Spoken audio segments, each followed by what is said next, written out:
Imagine a small fire flickering inside a cave, its light casting shadows across stone walls. A group of prisoners sits chained, unable to turn their heads, staring only at the play of silhouettes before them. To these prisoners, the shadows are the world. They do not know that behind them lies a greater truth, that the fire is only a pale copy of the sun outside, and that the shapes they see are mere echoes of reality. This ancient image, told by Plato more than 2,000 years ago, has haunted human thought ever since. It is a question that refuses to fade. Is the world we perceive the real world, or just an illusion cast upon the walls of our minds? Other cultures too reached for metaphors of illusion. In Hindu philosophy, the idea of Maya describes the shimmering veil of appearances, the play of forms that conceals the deeper reality of the eternal. To walk through life entranced by Maya is to mistake the performance for the stage, the surface for the essence. Across centuries and civilizations, sages suspected that human senses cannot be trusted to reveal the ultimate nature of existence. We live surrounded by patterns, colors, and sounds, yet what lies beneath? Could the universe itself be a kind of dream, woven from a fabric our minds can only dimly grasp? These ancient suspicions found their way into poetry, myth, and even science. In every age, humans sensed that the everyday experience of space and time might not be the whole story. When we stand beneath the night sky and see the stars scattered across the void, there is an uncanny feeling that what we see might not be what truly is. Our minds are so easily fooled by appearances. A straight stick half submerged in water looks bent. The sun seems to rise and fall, when in truth, Earth spins and carries us with it. How many deeper deceptions still await discovery? In the modern world, these old metaphors have returned in strange new ways. Digital technology surrounds us with images and simulations that are uncannily real. Virtual reality headsets can trick our brains into believing we stand on a mountain peak while we are actually in a living room. Computer games create entire universes where rules of physics bend at will, and our minds surrender willingly to the dream. The culture of the internet has spread the suspicion that reality itself might be a kind of program, a code running in some vast cosmic machine. We watch movies about simulated worlds, and we ask ourselves in the quiet of night whether the ground under our feet is as solid as we think. Science, too, has revealed unsettling truths. Quantum mechanics tells us that particles do not have definite positions until they are observed. Relativity teaches us that time and space are not absolute, but elastic and intertwined. These discoveries dismantled the comforting image of a mechanical universe, replacing it with a picture far stranger, where reality depends on perspective and measurement. The philosopher's cave and the mystic's Maya no longer belong only to ancient speculation. They echo in the equations of physics, whispering that perhaps the cosmos is woven from illusion at its core. What then would it mean to say that the universe is a hologram? In everyday life, a hologram is a piece of glass or plastic that, when lit correctly, reveals a three-dimensional image floating in space. The image has depth, but that depth is an illusion, projected from a thin, two-dimensional surface. The strange proposal of modern physics is that the universe itself might work in a similar way. What appears to us as three-dimensional space, filled with galaxies, stars, and human lives, could in fact be the projection of information stored on a distant surface. Just as the shadows on Plato's wall were shaped by a deeper fire, perhaps our world of space and matter is shaped by a hidden screen at the edge of reality. This idea is not mere philosophy. It arises from one of the deepest puzzles in science, born from the study of black holes. When matter falls into these cosmic abysses, information seems to vanish forever. But physics insists that information must be preserved. To reconcile this paradox, scientists began to imagine that the information swallowed by black holes is not lost, but imprinted on their surfaces, encoded in a way we barely understand. From this insight came a radical possibility. Maybe not only black holes, but the entire universe is holographic. The human suspicion that reality is not what it seems has therefore been given new life by physics. The cave and the veil of Maya now share company with the mathematics of quantum fields and the enigmas of gravity. The question has shifted from poetry into experiment, from speculation into equations. If the universe is holographic, then our perception of depth, distance, and even time might be emergent illusions, the shadows of a deeper informational layer. We are left with a profound tension. Are we beings who walk inside the shadows, mistaking them for substance?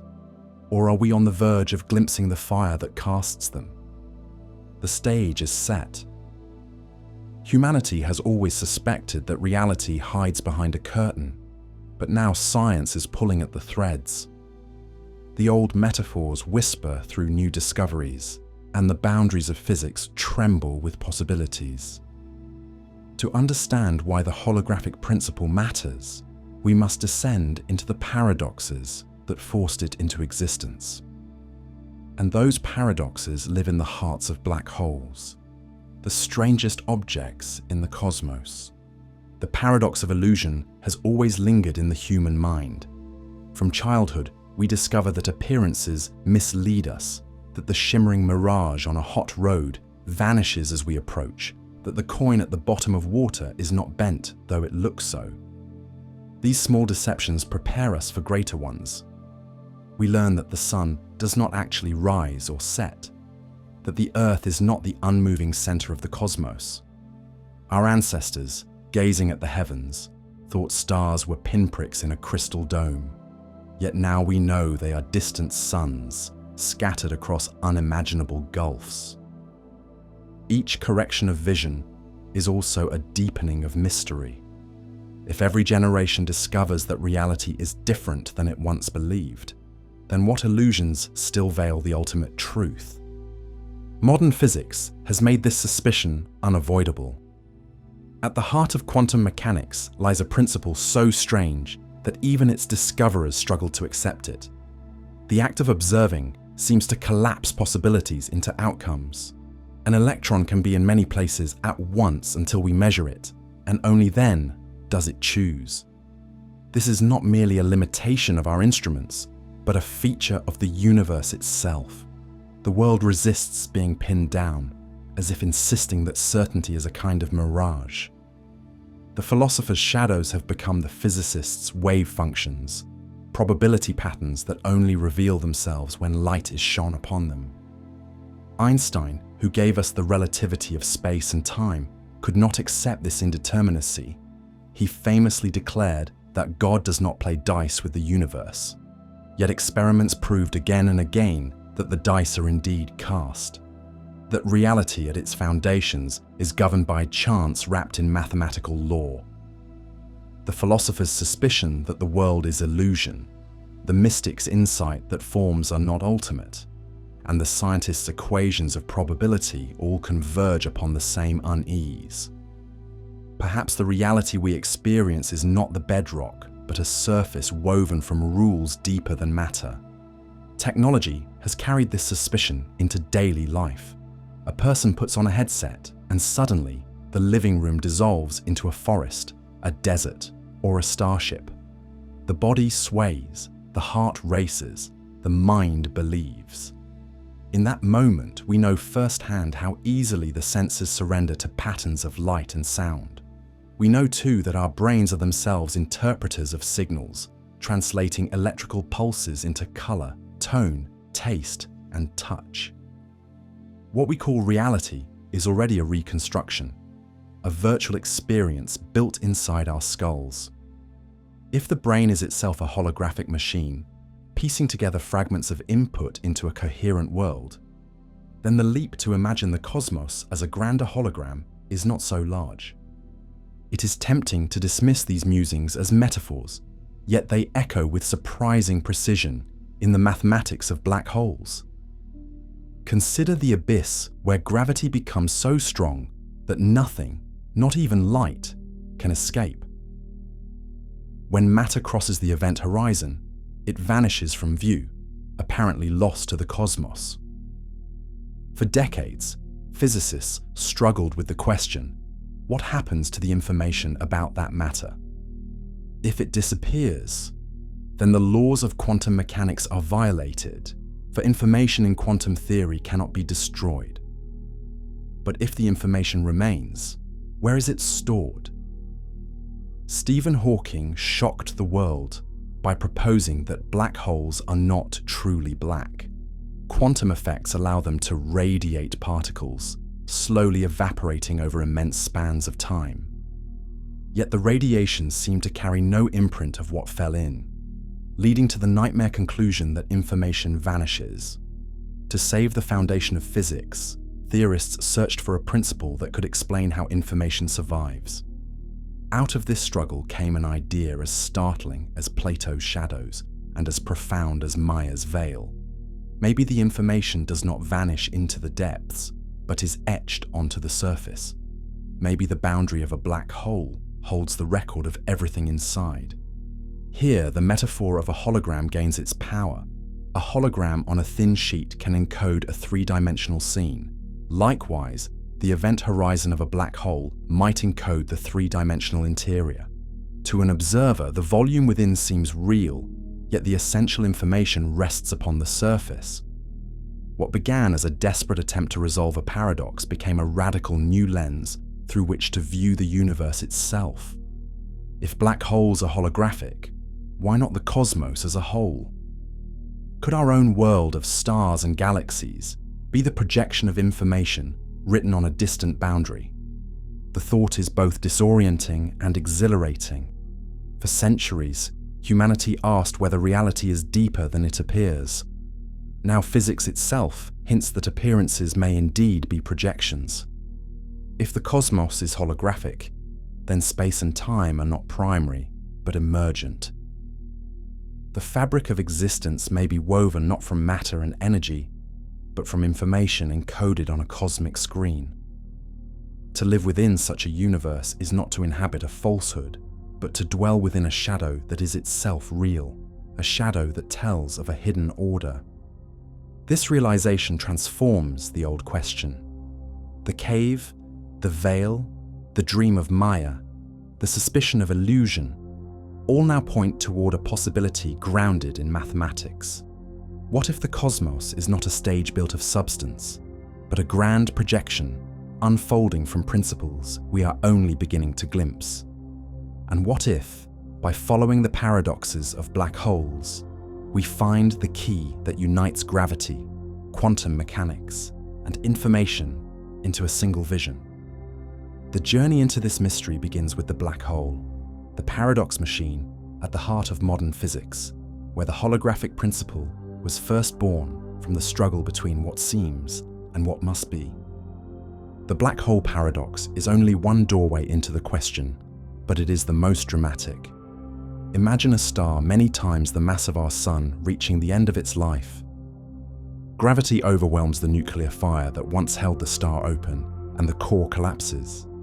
Nothing halts the inward plunge, and the star shrinks past any familiar form until only a point of infinite density remains, wrapped by an event horizon.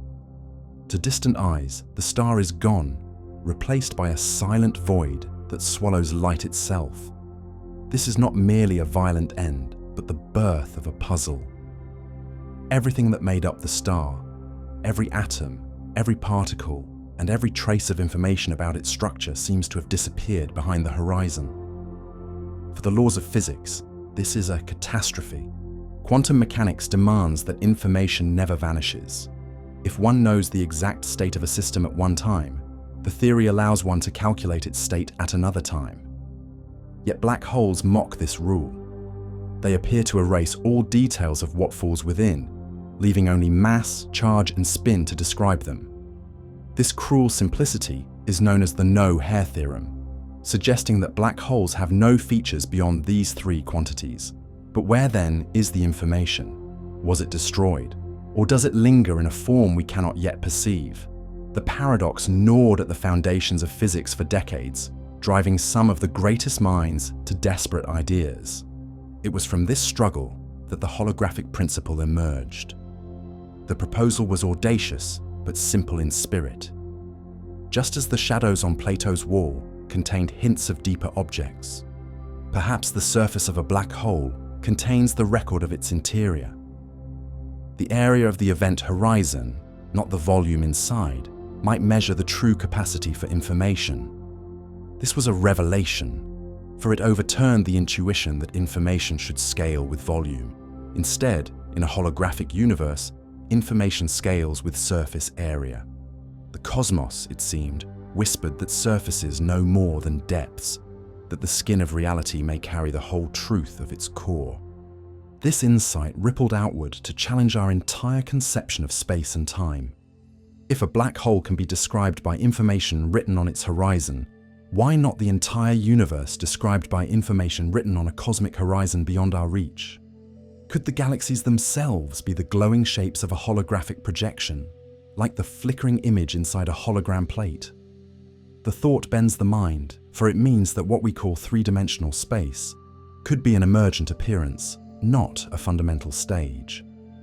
We may be inhabitants of a projection, beings of information unfolding into apparent depth. Yet this is not to say that reality is false or unreal. The shadows in Plato's cave were not imaginary, they were true shadows. The images within a hologram are not dreams, they are real projections. To say the universe is holographic is not to dismiss our lives as illusions, but to recognize that the framework in which they occur may be different than we thought. Depth may be an effect of encoding, space may be the unfolding of information, time itself may be a consequence of entanglement. These are not reductions, but revelations, expanding our view of what it means to exist. Humans have always wrestled with the question of what is real. Religion, philosophy, and science have each given their answers, and often they clash. But when physics points us back to the cave and to Maya, we begin to see a strange harmony across centuries. Ancient metaphors were not proofs, but they captured an intuition that appearances conceal something profound. Now equations and experiments suggest that the intuition was not misplaced. To stand at this frontier is to feel both humbled and exhilarated, for we glimpse the possibility that reality is not built from particles and forces alone, but from patterns of information encoded upon the edges of existence. The human question returns with greater urgency. If the cosmos is holographic, then who are we within it? Are we simply projections, images cast into depth by distant surfaces? Or are we the surface itself, the keepers of information written into the fabric of the universe? To live in a holographic universe is not to be diminished, but to be drawn into a cosmic story where meaning arises from the very act of being encoded. Our lives, our thoughts, our histories may all be part of the great record that the universe inscribes upon itself. The ancient suspicion that reality is not what it seems has never been so vividly alive. From shadows on stone walls to quantum paradoxes at the edge of black holes, the same theme resounds. Appearances deceive, yet they also reveal. The next step in this journey will lead us deeper into the paradox of black holes, where information and gravity collide. Out of that collision arises the holographic principle, and from it, a vision that may redefine what we mean by reality itself. At the heart of modern physics stands an object that is both terrifying and alluring, the black hole. Born from the collapse of massive stars, it represents gravity pushed to its most extreme. A black hole is defined by its event horizon, the invisible boundary beyond which nothing can escape. Not even light, the swiftest messenger of the cosmos, can break free once it crosses that threshold. To the outside universe, whatever falls in is lost forever. Black holes are therefore the great silencers of the cosmos, swallowing matter, light, and even time itself. Yet they are also paradox machines, for when we try to unite the principles of gravity with those of quantum mechanics, black holes expose the cracks in our understanding of reality. It begins with a simple but unsettling question. What happens to information that falls into a black hole? Consider throwing in a book. The atoms scatter, the pages crumple, and soon the book is indistinguishable from the swirling plasma around the horizon. Eventually, it slips past the boundary and vanishes from the universe we can see. According to classical relativity, the story ends there. The book is gone, its information erased. But quantum mechanics refuses this ending. In quantum theory, information about a system is never destroyed. Even when matter changes form, the details of its original state remain hidden in correlations, waiting to be decoded. To say that information is lost is to violate the very heart of the theory. Stephen Hawking sharpened the paradox in the 1970s when he discovered that black holes are not eternal prisons after all. By blending quantum theory with curved space-time, he showed that black holes radiate particles in a faint glow now known as Hawking radiation. Over inconceivably long times, this radiation drains the black hole of mass until it vanishes, but the radiation seems to carry no imprint of what fell inside. It is purely thermal, like heat from a fire, carrying energy but no message. If that is true, then information is erased forever, contradicting quantum mechanics. This was the black hole information paradox, a riddle that shook the foundations of physics and continues to drive the search for a deeper theory. The paradox is not a technical quibble. It is a clash of two great pillars of science. On one side stands general relativity, Einstein's theory of gravity, which describes space-time as a smooth fabric curved by mass and energy. On the other side stands quantum mechanics, which governs particles with probabilities, uncertainty, and superposition. Both theories are stunningly successful in their domains, yet black holes demand that they speak together, and when they do, their voices conflict. Relativity suggests information is lost. Quantum mechanics insists it is preserved. Something has to give. The very consistency of physics is at stake. Some physicists tried to side with relativity, proposing that perhaps quantum mechanics breaks down in the extreme conditions of black holes. Others fought for quantum theory, suggesting that relativity must yield. Neither option was satisfying. To abandon quantum mechanics would mean discarding the most accurate framework we have for understanding matter and energy. To sacrifice relativity would mean denying the reality of space-time itself. The standoff left the community with a haunting sense that a deeper principle remained hidden, waiting to be discovered. Hints began to emerge from the study of entropy, the measure of disorder or information content in a system. In the 1970s, Jacob Bekenstein suggested that black holes should possess entropy proportional not to their volume, but to the area of their event horizons.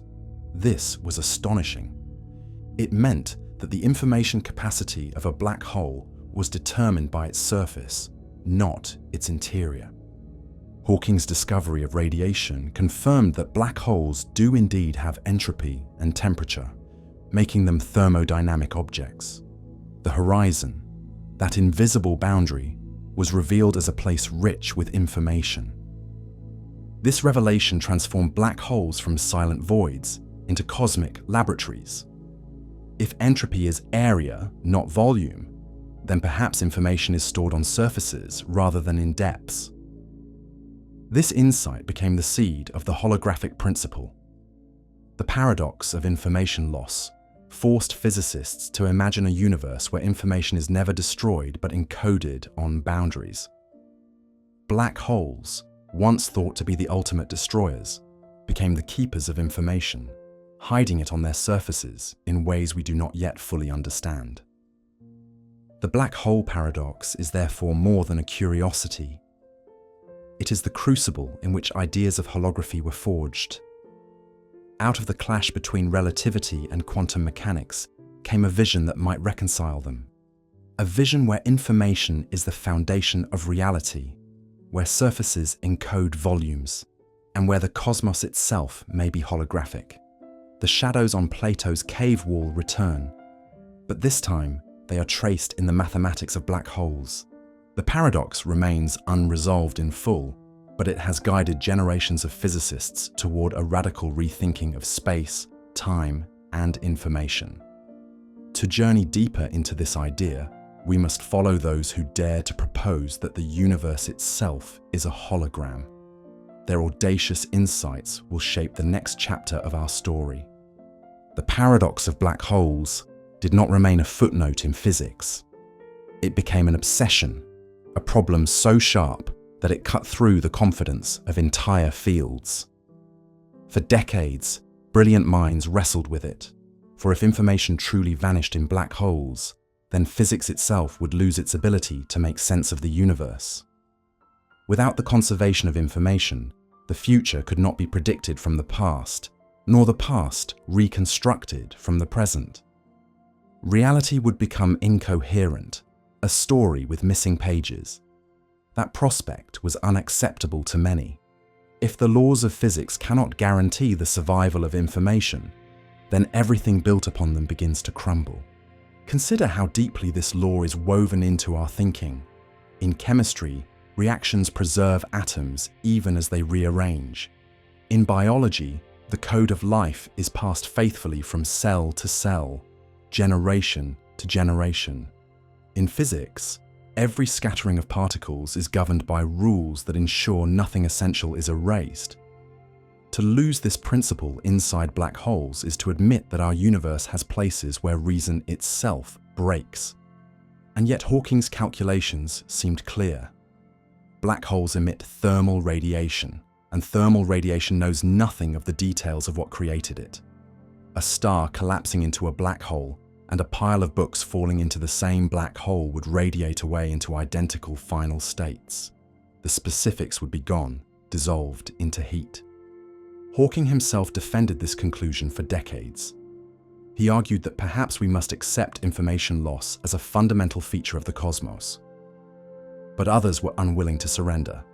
Leonard Susskind, Gerard 't Hooft, and many others fought fiercely against the idea, proposing that some hidden mechanism must preserve information.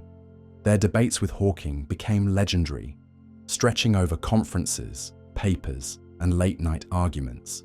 It was a battle for the soul of physics, sometimes playful, often heated, always urgent. Out of this tension emerged a radical possibility. What if information never enters the black hole at all, at least not in the way we think? What if it is stored on the horizon itself, like a cosmic ledger inscribed on the surface? In this view, the event horizon is not merely a point of no return, but a dynamic surface rich with degrees of freedom. The interior we imagine might be secondary, an emergent description, while the true bookkeeping happens on the boundary. It is a vision as strange as it is elegant, for it replaces the depth of space with the flatness of a screen, and in doing so, it preserves the sanctity of information. This idea gained strength from Bekenstein's insight about entropy. If a black hole's entropy is proportional to its surface area, then its information content is also tied to that area. A giant black hole with a horizon spanning billions of kilometers may encode more information than entire galaxies, yet still only in proportion to its surface. This overturns our intuition. In everyday life, a box twice as large holds 8 times the volume and can store 8 times as much matter. But for black holes, doubling the size increases information only by 4, because information lives on the skin, not the bulk. It is as though reality itself is whispering that surfaces know secrets, volumes cannot. Physicists began to realize that this was not merely a quirk of black holes, but perhaps a clue to the architecture of the cosmos. If nature insists that information scales with area, maybe space and time themselves are not fundamental. Maybe they are projections emergent from a deeper structure in which information is the true building block. The black hole paradox, once a source of despair, began to illuminate a new path. Perhaps we were not losing information at all. Perhaps we were glimpsing a principle that governs the universe at its core. This reframing did not come easily. It demanded that physicists give up cherished intuitions about space and volume, about the independence of what happens inside from what happens on the edge. But the paradox left no choice. To save quantum mechanics, something had to change. The solution that took shape was daring. Just as a hologram encodes three-dimensional images on a two-dimensional film, the universe might encode the physics of volumes upon its surfaces. The black hole was not a destroyer of information, but a teacher pointing toward this truth. Still, mysteries remained. How could the surface record the infinite complexity of what falls within? How is the information retrieved as the black hole radiates away over unimaginable spans of time? What mechanism ensures that the details of matter, from atoms to galaxies, survive the collapse into apparent nothingness? These questions became the foundation of a new era in physics, one that would eventually lead to the proposal of the holographic principle itself. Out of the fire of paradox, a new vision of the universe was forged, bold enough to suggest that the cosmos itself may be a grand hologram. The debates were not only about equations, but about meaning. What does it imply for our understanding of reality if space is not fundamental? If surfaces are the keepers of truth? If information is eternal and indestructible? The black hole paradox was not just about black holes. It was about us, about whether we can trust the very logic of the universe. As the paradox deepened, so too did the conviction that its resolution would reshape our conception of existence. And so physicists pressed on, drawn toward the radical but irresistible idea that the holographic principle might be the key. The debate over the black hole paradox carried on for decades, yet with each passing year, the idea of holography gained strength. One of the most striking realizations was that the mathematics of black holes, when taken seriously, seemed to demand a new way of thinking about reality itself. The entropy formula that Jacob Bekenstein proposed and that Stephen Hawking confirmed told us that information capacity grows with area, not volume. This single fact is a window into an unfamiliar universe. Imagine the cosmos not as a solid expanse of three-dimensional space, but as a projection whose fundamental script is written on a boundary we cannot see. What we call depth may be a mirage born of encoding. Leonard Susskind fought especially hard to defend quantum mechanics against the threat of information loss. In the 1990s, he clashed often with Hawking, insisting that physics must protect the sanctity of information.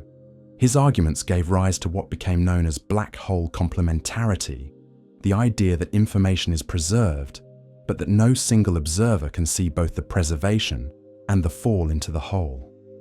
To an outside observer, information hovers on the horizon, never quite slipping through, while to an infalling observer, nothing unusual happens as they cross the boundary. Both descriptions can be true, though no one can witness both at once. This was a daring compromise, one that attempted to keep the pillars of relativity and quantum mechanics both standing, though at the cost of our intuition about reality. The drama of these debates reached a climax in 2004 when Hawking admitted in a conference that he had been wrong. After decades defending the loss of information, he conceded that information must somehow escape a black hole. The precise mechanism was still unclear, but the tide had turned. Physicists no longer doubted that information is preserved. The only question remaining was how. Out of the ashes of this dispute arose a new conviction that the resolution lay in the holographic encoding of information, and that the universe itself might share this structure. This revelation changed the character of black holes. They were no longer cosmic monsters erasing the past, but cryptic libraries holding perfect records. A star's collapse, the fall of planets, even the infall of human artifacts would all be etched upon the surface, encoded in patterns too fine for us to yet decipher. A black hole is not a grave, but an archive, its silent horizon holding the information of everything it swallows. If such a strange conservation law operates at the edge of these objects, might it also govern the universe entire? Here we return to the question of illusion. For centuries, philosophers warned that appearances deceive. In the cave, shadows seemed real until the fire was revealed. In Maya, the world of forms hid the eternal. Now physics adds its own metaphor. What we perceive as a three-dimensional universe may be like the holographic image, an emergent projection of information written on a more distant surface. This does not make reality false, only deeper and stranger than our senses allow. The black hole paradox is therefore a gateway. It forced us to choose between abandoning the laws of quantum mechanics or reimagining the very fabric of space. By insisting that information cannot die, physicists were led toward the radical notion that space and time themselves may not be fundamental. Instead, they may emerge from the dance of information encoded upon cosmic horizons. The paradox did not destroy physics. It remade it, pointing toward the holographic principle that will guide the next stage of our journey. Standing at this threshold, we feel the same unease as the prisoners in Plato's cave. The world appears solid, yet shadows reveal themselves. The black hole teaches us that volume may be an illusion, that surfaces may hold more truth than depths. To follow this thread is to leave behind the comfort of familiar intuitions and to enter a vision of the cosmos that is at once mathematical and mythic. In the next chapter, we will explore how physicists took this daring step, transforming the hint of a principle into a profound framework. The holographic principle was born, and with it, a new way of seeing reality. The black hole paradox had done more than challenge physics. It had forced open a door that could not be shut again. Once information was seen to live on horizons, once entropy was tied not to volume, but to surface area, the way we think about the cosmos had to change. It was Gerard T. Hooft in the early 1990s who dared to articulate the idea most clearly. He suggested that perhaps every volume of space can be fully described by information written on its boundary, much as a hologram encodes a three-dimensional image upon a flat film. Leonard Susskind soon championed the idea, giving it its name, the holographic principle. At first, it seemed almost absurd. The world feels volumetric. We move through 3 dimensions. We look up and see stars scattered across depth, not pasted upon a screen. Yet the mathematics of black holes whispered otherwise. If a horizon surface holds all the information within, then why not extend the logic to all of space? Perhaps the cosmos itself is the ultimate black hole, its entire history and structure encoded upon a vast boundary we cannot see. This is not to say that we live inside a false projection, but rather that what we call reality may be the unfolding of information from a deeper surface. The analogy to a hologram is helpful, though incomplete. A hologram plate contains an interference pattern. When light shines upon it, a 3-dimensional image appears. You can walk around the image, peer into its depth, even though it is only an encoded projection. In the same way, our universe might be a vast projection, where the dimensions we inhabit are emergent properties of information written elsewhere. The mathematics suggests that every particle, every star, every galaxy, Even the fabric of space-time itself might be describable in terms of information spread across a boundary. This was a radical departure from centuries of thought. Physics had always assumed that to know a region of space, one must account for everything inside it. Yet the holographic principle tells us that the information needed is no greater than that encoded on the surface around it. Space, in this view, is not fundamental, but emergent. The true book of reality is written not in the depths, but on the edges.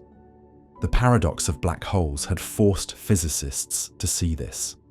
And now the principle offered a way forward, a bridge between quantum mechanics and gravity. The implications are staggering. If the holographic principle is true, then our familiar notions of inside and outside lose their meaning. The information describing a star may be written not within its core, but upon the surface of space surrounding it. The information describing us, our bodies, our thoughts, may also be encoded in ways we cannot yet fathom. It is not that our lived experience is false, but that it is emergent from a deeper informational reality. Just as heat emerges from the motions of molecules, so too space and time may emerge from the correlations of information. The principle also hints at a profound economy in nature.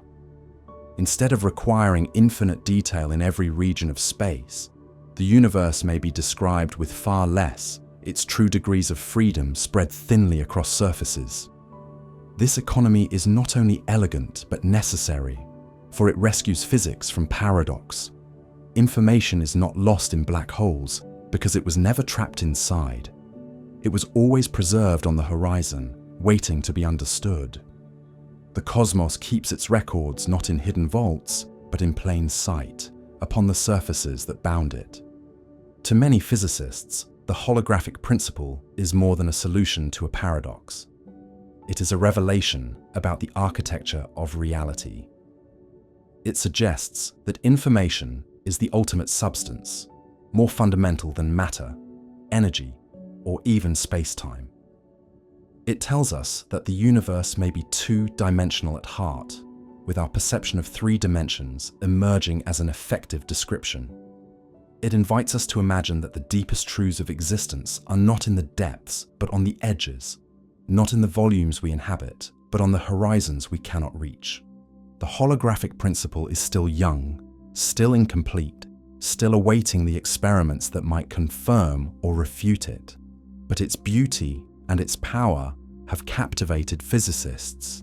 It offers a path toward reconciling gravity with quantum mechanics, the two great but discordant symphonies of science. It suggests that paradoxes are not walls, but doors, leading us to new ways of seeing. And it places us once again in the cave, gazing at shadows that hint at a greater light. To test the principle, physicists turn to string theory, the ambitious framework that seeks to unite all particles and forces as vibrations of tiny strings. Within this theory, a powerful correspondence was discovered, showing that a world with gravity in higher dimensions could be fully described by a world without gravity on its boundary. It was the holographic principle come to life in mathematics. It was called the ADS-CFT correspondence, and it remains one of the most startling discoveries in theoretical physics. The strangeness of the holographic principle is not in its mathematics, but in its implications for how we think about reality. Imagine holding a snow globe in your hand, the miniature world within glistening with houses and trees.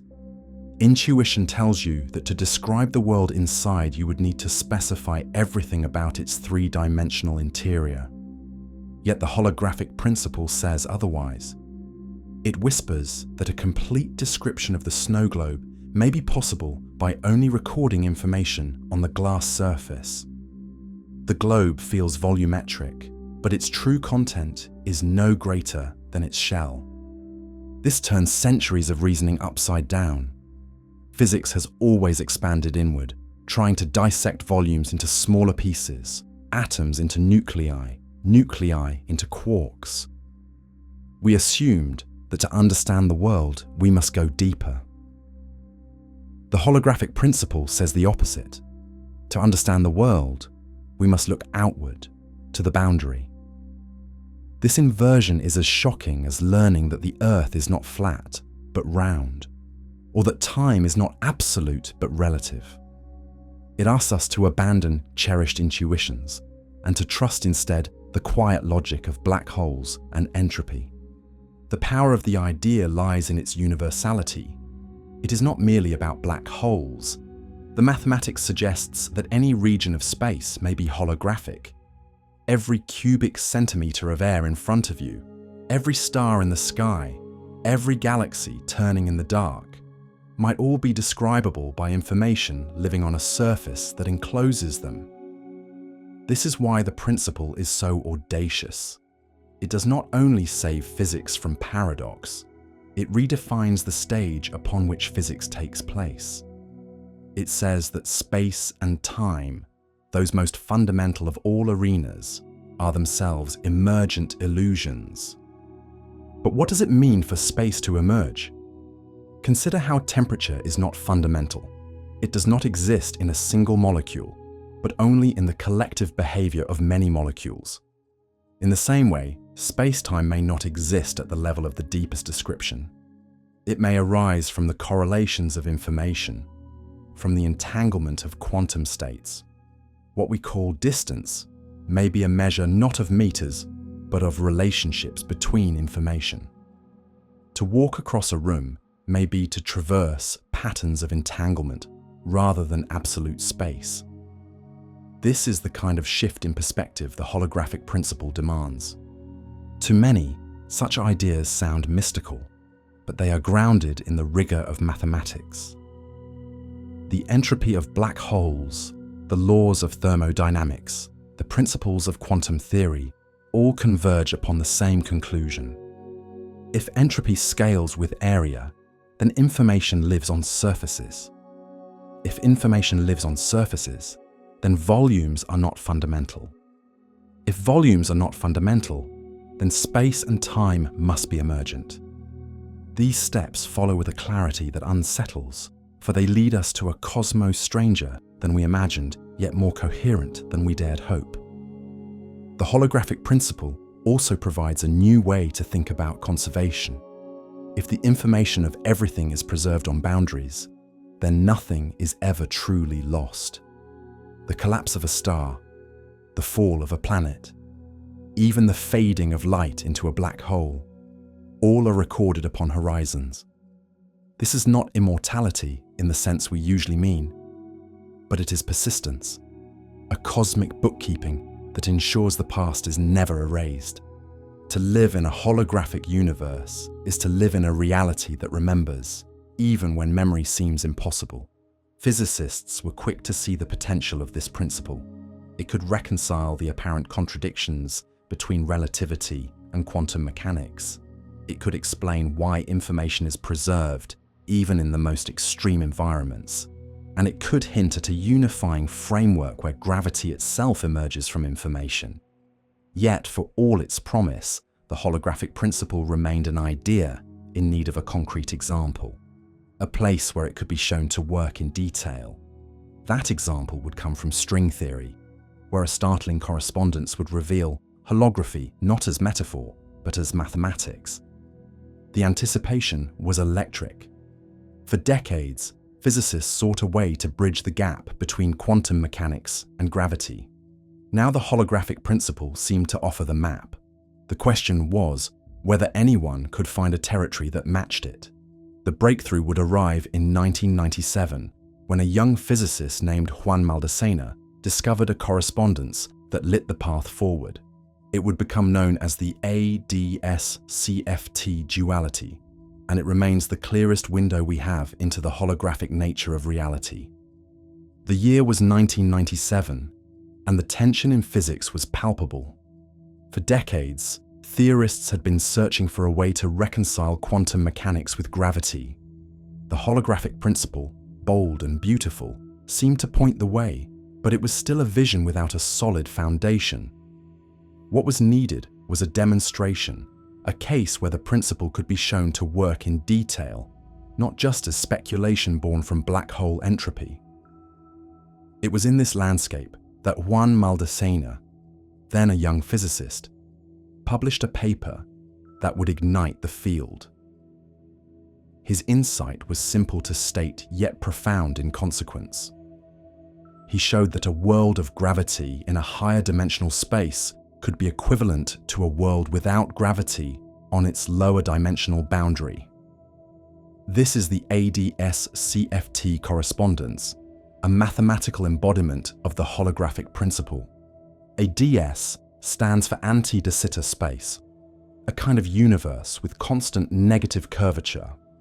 Unlike our own expanding cosmos, but well-defined and mathematically tractable, CFT stands for conformal field theory, a type of quantum field theory that operates without gravity, where the rules of scale invariance hold sway.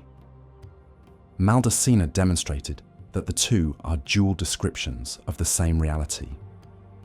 Everything that happens in the bulk of the ADS space, with its gravity and curved geometry, is mirrored exactly by events in the lower dimensional CFT living on its boundary. The higher dimensional universe and the lower dimensional theory are not two separate systems, but two languages describing the same physics. The power of this correspondence cannot be overstated.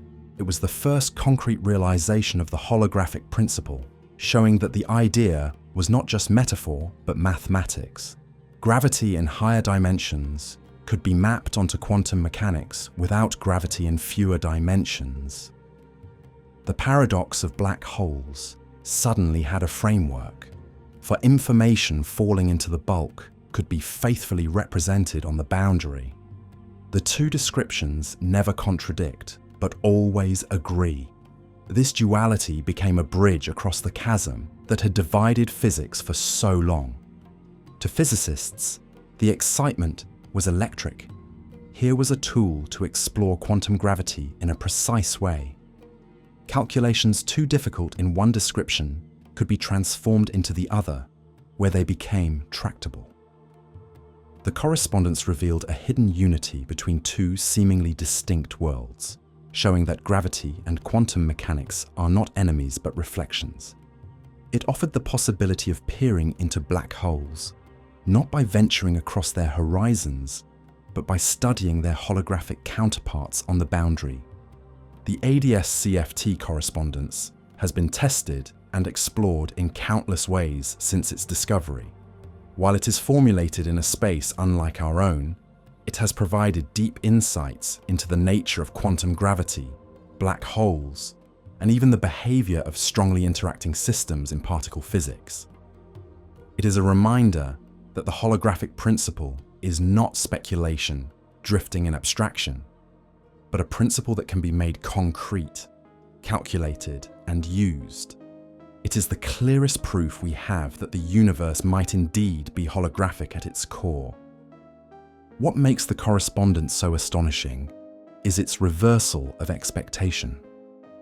Normally, we think that to capture the richness of a higher dimensional world, we need more, not less.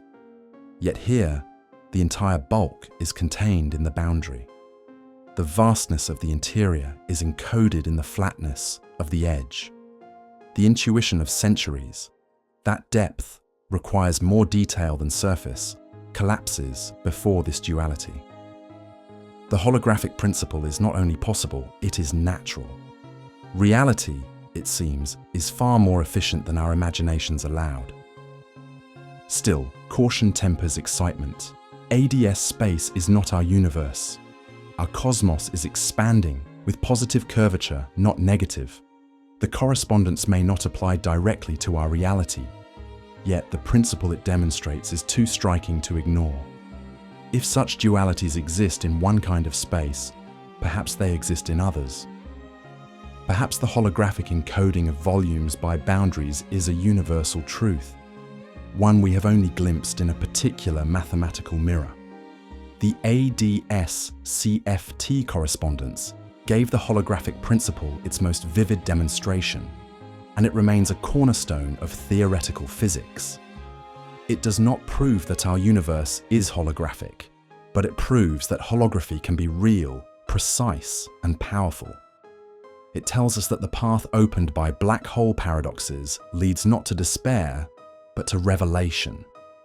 And it sets the stage for the next question, one that now burns in the minds of physicists everywhere. If holography works in these idealized spaces, might it also work in our own? By the final decade of the 20th century, physics had split itself into two great towers, each magnificent, each incomplete. On one side stood quantum mechanics, the language of particles and forces, tested in laboratories with exquisite precision. On the other stood general relativity, the geometry of space-time, confirmed again and again by astronomy and experiment. Both towers rose skyward, yet they leaned apart, unable to meet at the top. Black holes revealed the rift most clearly, demanding a union of gravity and quantum mechanics that seemed forever out of reach.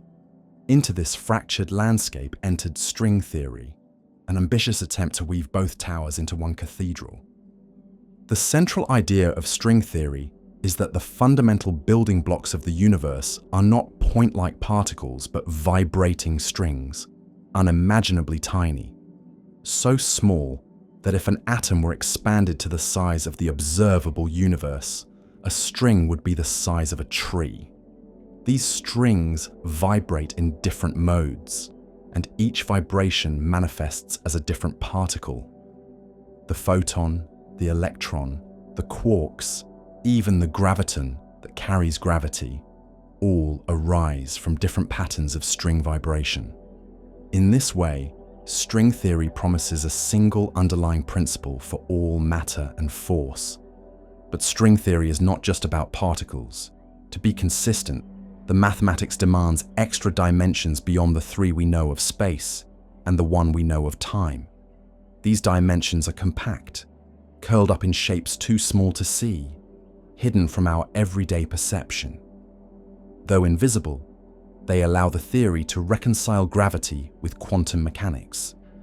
In this higher dimensional framework, gravity is no longer a stubborn outsider but a natural vibration of strings, integrated at last into the quantum world. For decades, string theory tantalized with its elegance, yet frustrated with its remoteness from experiment. The energies required to probe strings directly are far beyond anything humanity can build. Critics accused it of being beautiful mathematics with little contact to reality. Yet even critics admitted that string theory was a wellspring of deep insights, producing connections across fields of mathematics and physics that no one had imagined before. It became not just a candidate theory of everything, but a generator of ideas.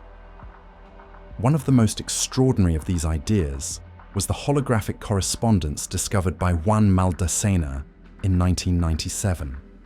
Within the framework of string theory, Maldacena studied a universe with negative curvature, anti-de Sitter space, and found that the physics of gravity within this higher dimensional bulk was exactly equivalent to a conformal field theory on its boundary. The discovery was explosive. It showed that holography was not only a philosophical speculation, not only an analogy from black holes, but a precise duality within string theory itself. The two descriptions were interchangeable, as though nature had written the same book in two languages. Physicists greeted this with astonishment.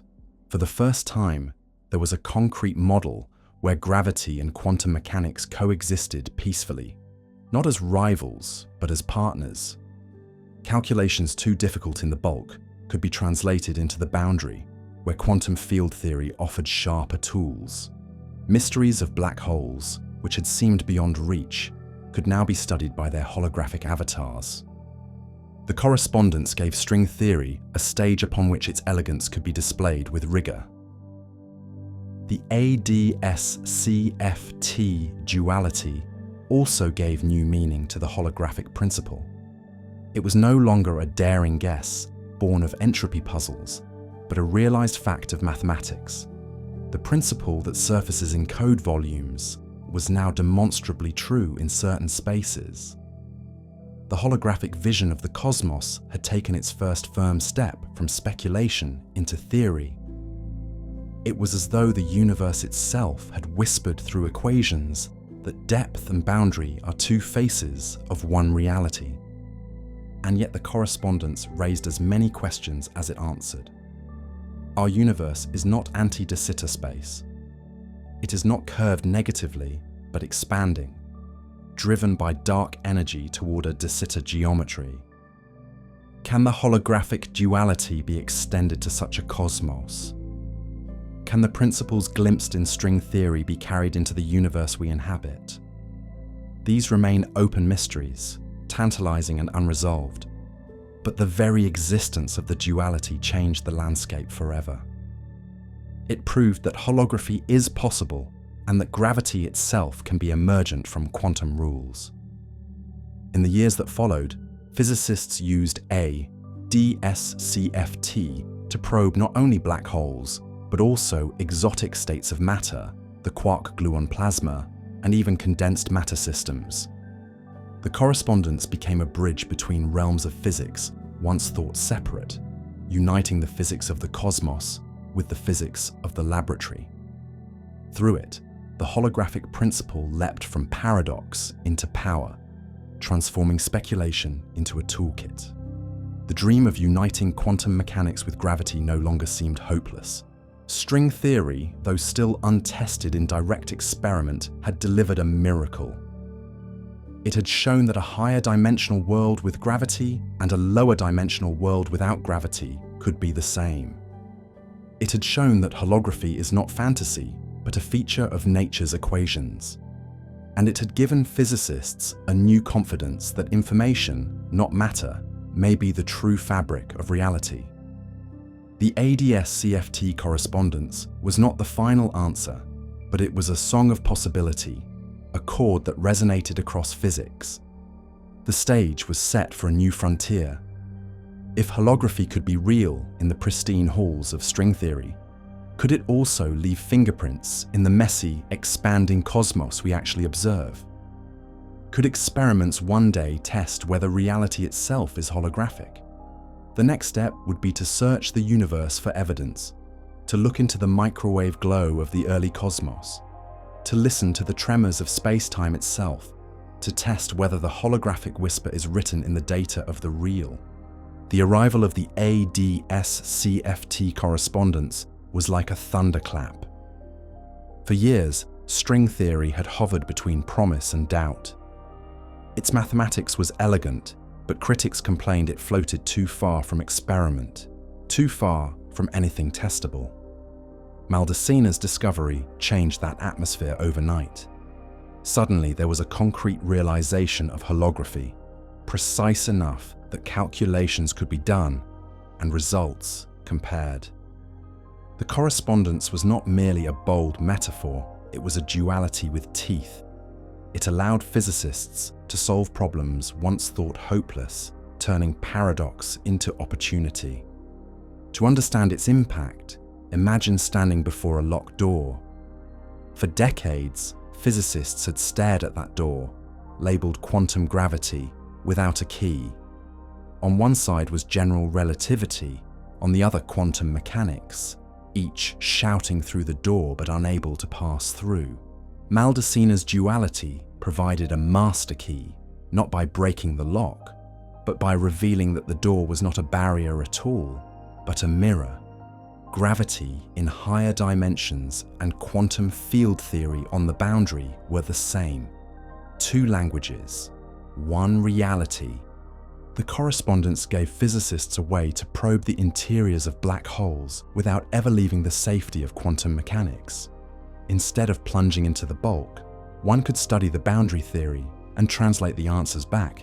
This was revolutionary. Black holes, once thought to conceal their secrets forever, now had holographic diaries written on their horizons. The paradox of information loss, though not completely resolved, could now be explored with rigor. The holographic principle was no longer speculation. It was a working tool. Beyond black holes, the correspondence spread its influence widely.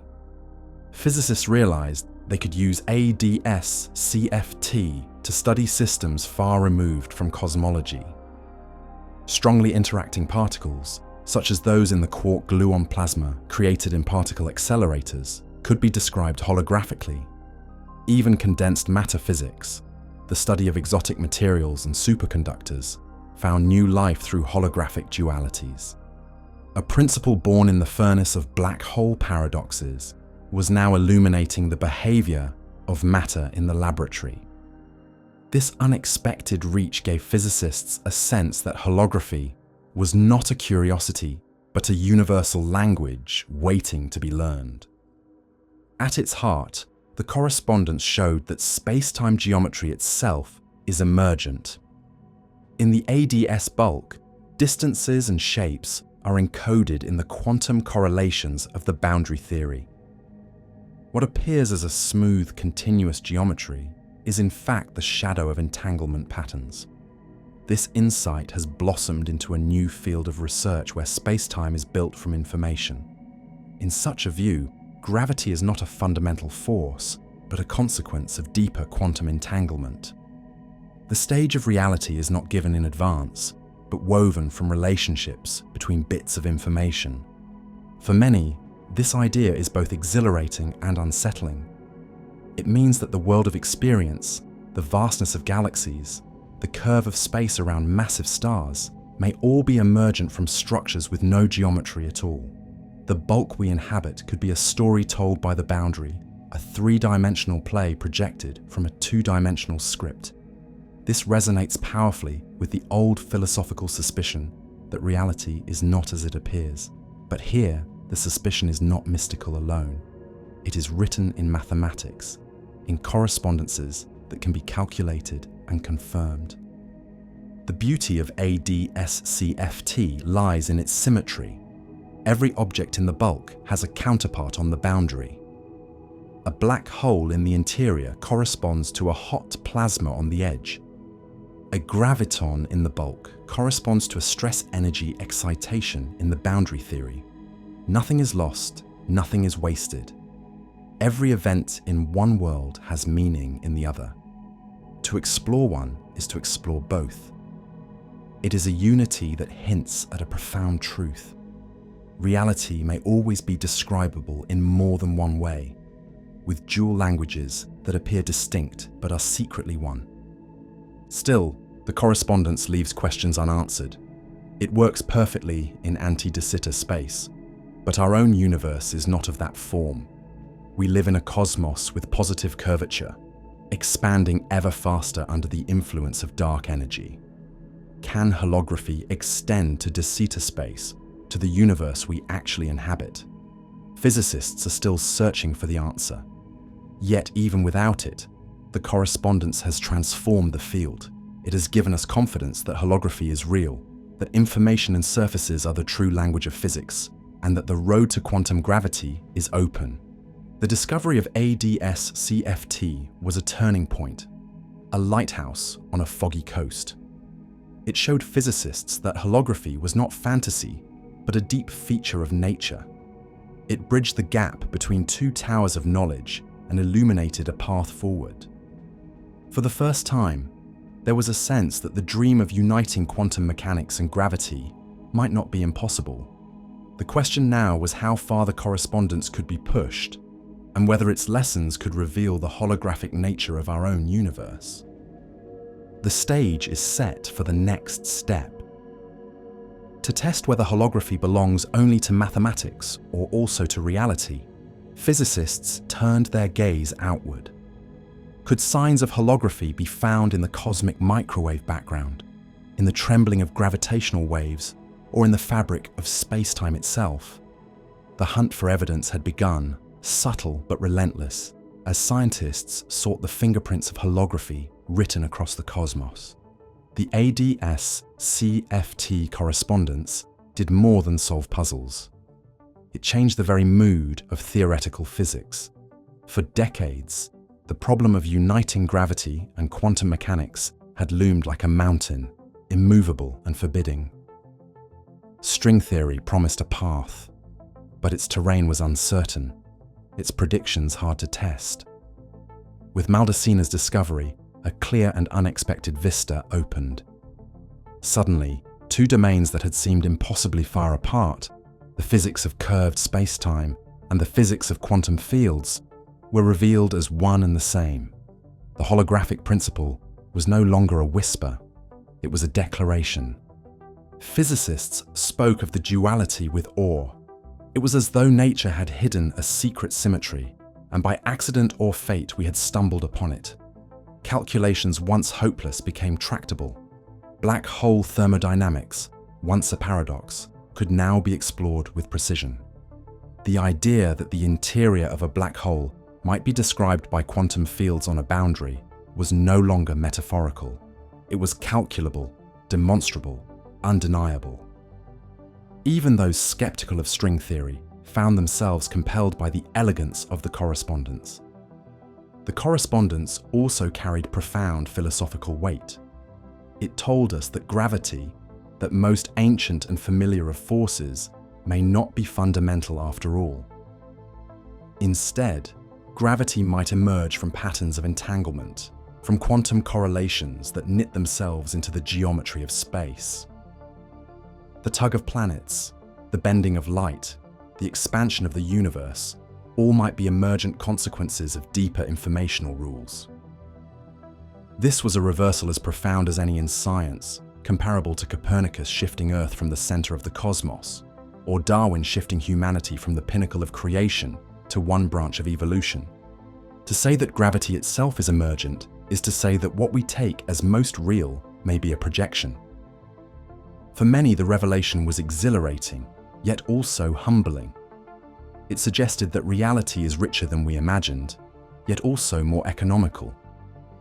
The interior and the boundary, the deep and the edge, are two sides of the same coin.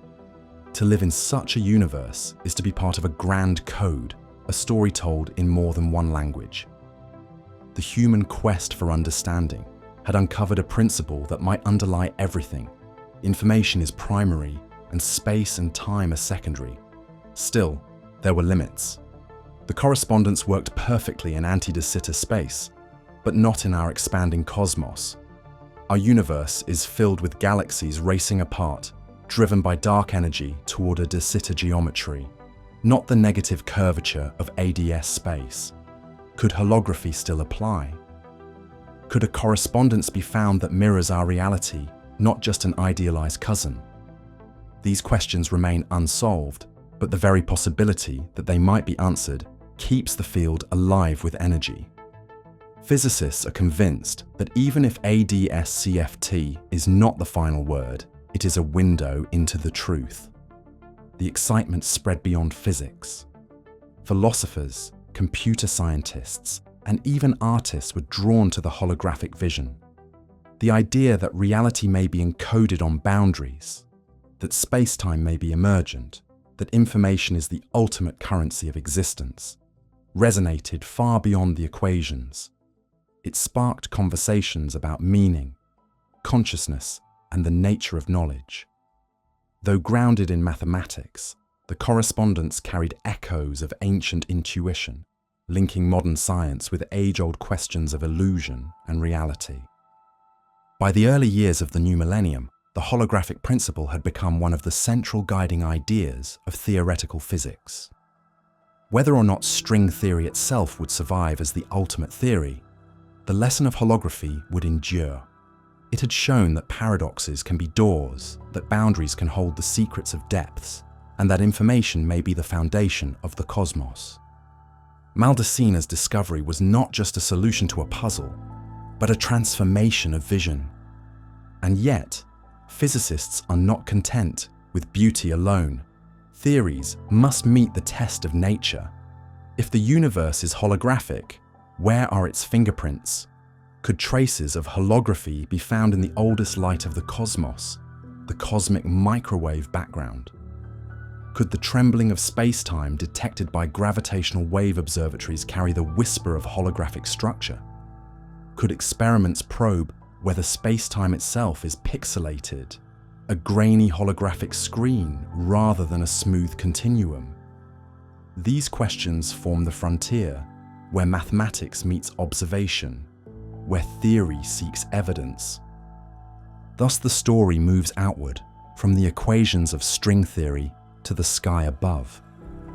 The holographic principle, born in paradox and nurtured in duality, must now be tested against the universe itself. The next chapter turns to that search, to the subtle and tantalizing clues that may reveal whether reality is indeed a cosmic hologram. The holographic principle is bold, beautiful, and unsettling. But physics is not satisfied with beauty alone.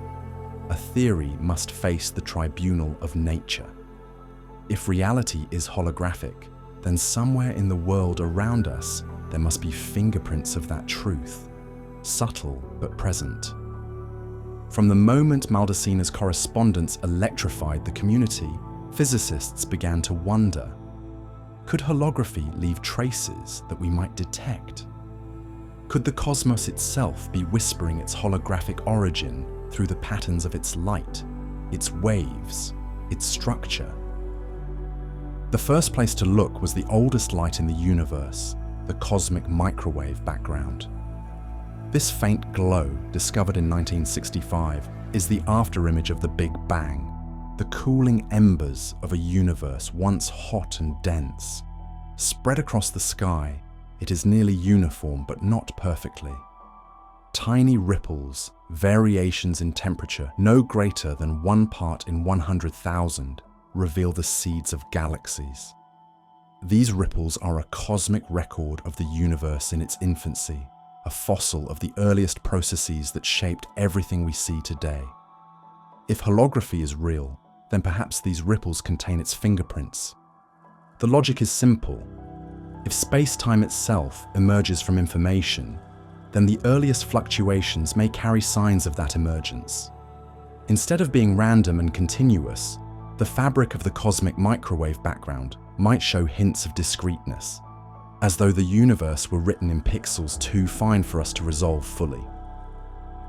In 2013, researchers analyzing data from the European Space Agency's Planck satellite speculated that certain anomalies in the background might hint at holographic structure.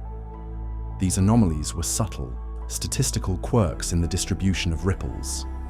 They did not prove holography, but they tantalized with possibility. Could the very first light in the cosmos be carrying a code from the boundaries of reality? Others turned their gaze to a different frontier, the possibility that space-time is not perfectly smooth. In everyday life, space feels continuous, an endless expanse without grain. But if the holographic principle is true, then at the smallest scale space may be pixelated, a holographic screen rather than a continuum. To test this, experiments sought to measure the jitter of reality itself.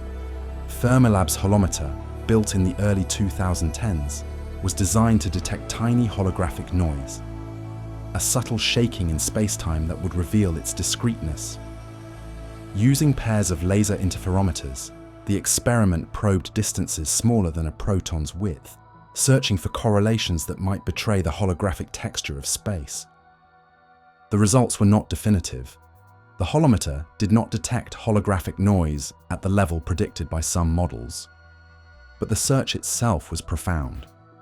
It showed that holography is not merely a philosophical speculation, but a scientific hypothesis testable with instruments built by human hands. The experimenters stood in laboratories on Earth, shining lasers into mirrors, hoping to catch the whisper of the cosmos telling us that we are projections upon a grand screen. The very attempt was a triumph of imagination and rigor, a moment where philosophy reached out to shake hands with engineering. Gravitational waves offered another path. In 2015, the LIGO observatories detected ripples in space-time from the collision of black holes. These waves stretched and squeezed space itself, passing through Earth with a faint shudder. If holography is real, then perhaps gravitational waves could carry evidence of space-time discreteness or anomalies in the way horizons encode information. Some researchers propose that the fine grain of space-time might leave imprints in the interference patterns LIGO records. The idea remains speculative, but the promise is powerful. Gravitational waves, the newest messenger of the cosmos, may one day reveal whether the stage they ripple through is continuous or holographic. The search for evidence is not confined to instruments. Theoretical physicists have developed models to predict how holography might alter the behavior of black holes, cosmic inflation, or quantum entanglement. They explore whether the universe as a whole could be a holographic projection, with our three-dimensional reality encoded on a distant boundary. These models are speculative but grounded in mathematics, offering testable predictions about correlations, anomalies, and structures. Each anomaly in the cosmic microwave background, each unexplained signal in gravitational waves, each subtle deviation in particle physics becomes a potential clue. What unites these efforts is a conviction that if the holographic principle is true, it must eventually show itself. The cosmos cannot hide its architecture forever. Whether in the patterns of ancient light, the tremors of space-time, or the behavior of quantum entanglement, reality must betray its nature. The challenge is not whether the evidence exists, but whether we are clever enough to see it, precise enough to measure it, and wise enough to interpret it. The pursuit is ongoing, full of dead ends, surprises, and tantalizing hints, but the stakes are immense. To confirm holography would be to rewrite our understanding of space, time, and existence itself. It would be to say that the universe is not built from particles moving in a void, but from information projected upon a cosmic surface. It would be to bring Plato's cave, Maya's veil, and the mathematics of black holes into one profound vision of reality.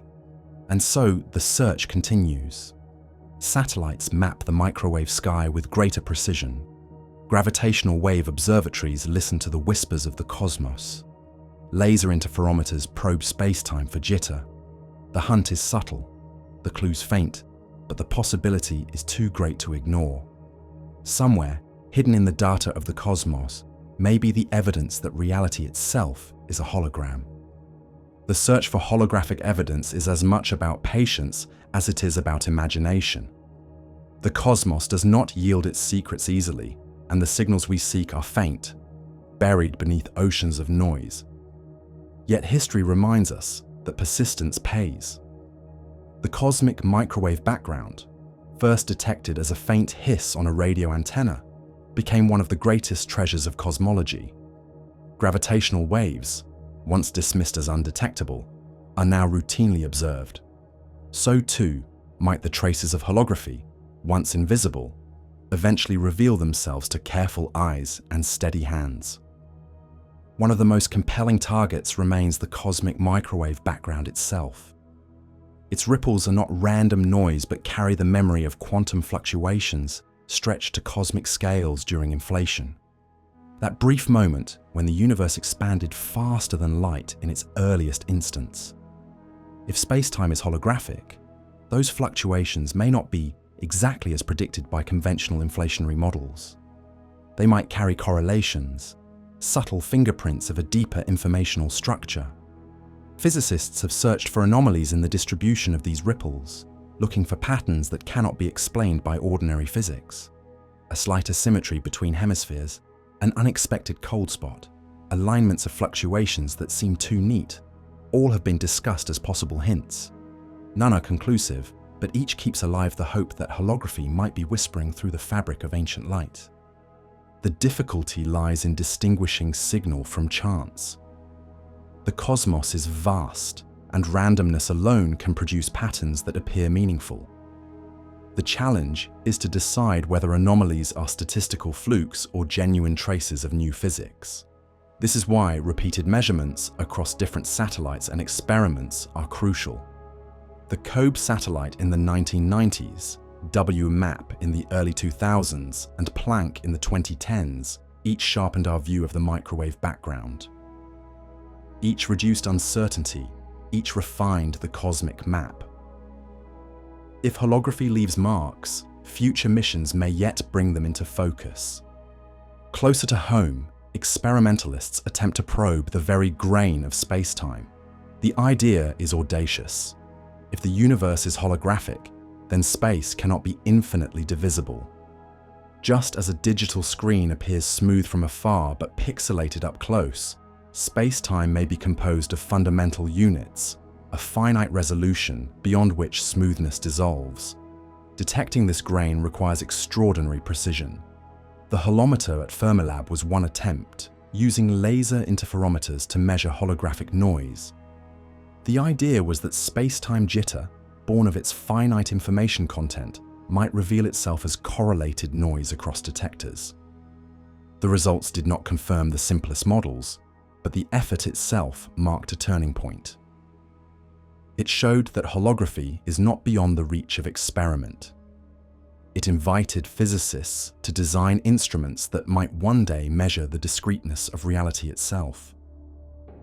Larger detectors like LIGO and Virgo, built to hear gravitational waves, also join the search. Their sensitivity to space-time distortions is unmatched, able to detect changes thousands of times smaller than a proton's width. While their primary mission is to study black hole mergers and neutron-star collisions, researchers speculate that these instruments might also detect subtle signatures of holography. If space-time is not perfectly smooth, gravitational waves might scatter, distort, or carry imprints of this granularity. It is a bold hope, for the signals would be faint, but boldness has always been the hallmark of progress in physics. Some theorists propose that holography might reveal itself not only in noise, but in correlations of entanglement. In the holographic view, space-time itself emerges from quantum entanglement, from the invisible threads connecting particles across distances. If so, then measuring entanglement patterns in quantum systems could provide clues about the architecture of space-time. This is where the boundary between theory and experiment blurs, for entanglement is already being probed in laboratories with unprecedented precision.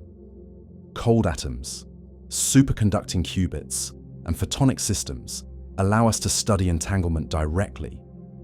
Though far removed from cosmology, these experiments may one day link the physics of the laboratory to the holographic nature of the universe. The search is still young, and many efforts end in null results. But null results are not failures. They prune away models, refine predictions, and guide us closer to the truth. Physics advances not only by discoveries, but also by exclusions. Each experiment that fails to detect holographic noise, each satellite that finds no decisive anomaly, brings us closer to knowing how holography must operate if it is real. The path is slow, but the horizon glows with promise. For those who look upward, the allure is irresistible.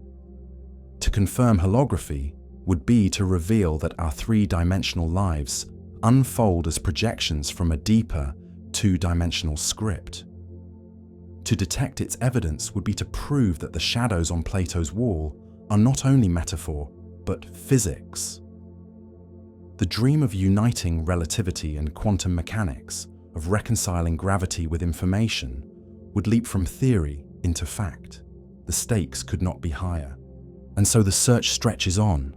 Telescopes scan the ancient sky, detectors listen to space-time, and theorists weave models linking information to reality. Perhaps tomorrow, perhaps decades hence, the evidence will come. But already, the pursuit has reshaped physics, for it has forced us to imagine that reality is not as it seems, that surfaces hold the secrets of depths, that the universe is not matter and void, but information in disguise.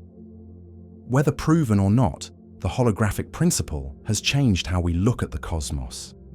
And the search itself is a testament to the human drive to question appearances, to probe beneath the veil, to ask whether the world we inhabit is only the shadow of something greater.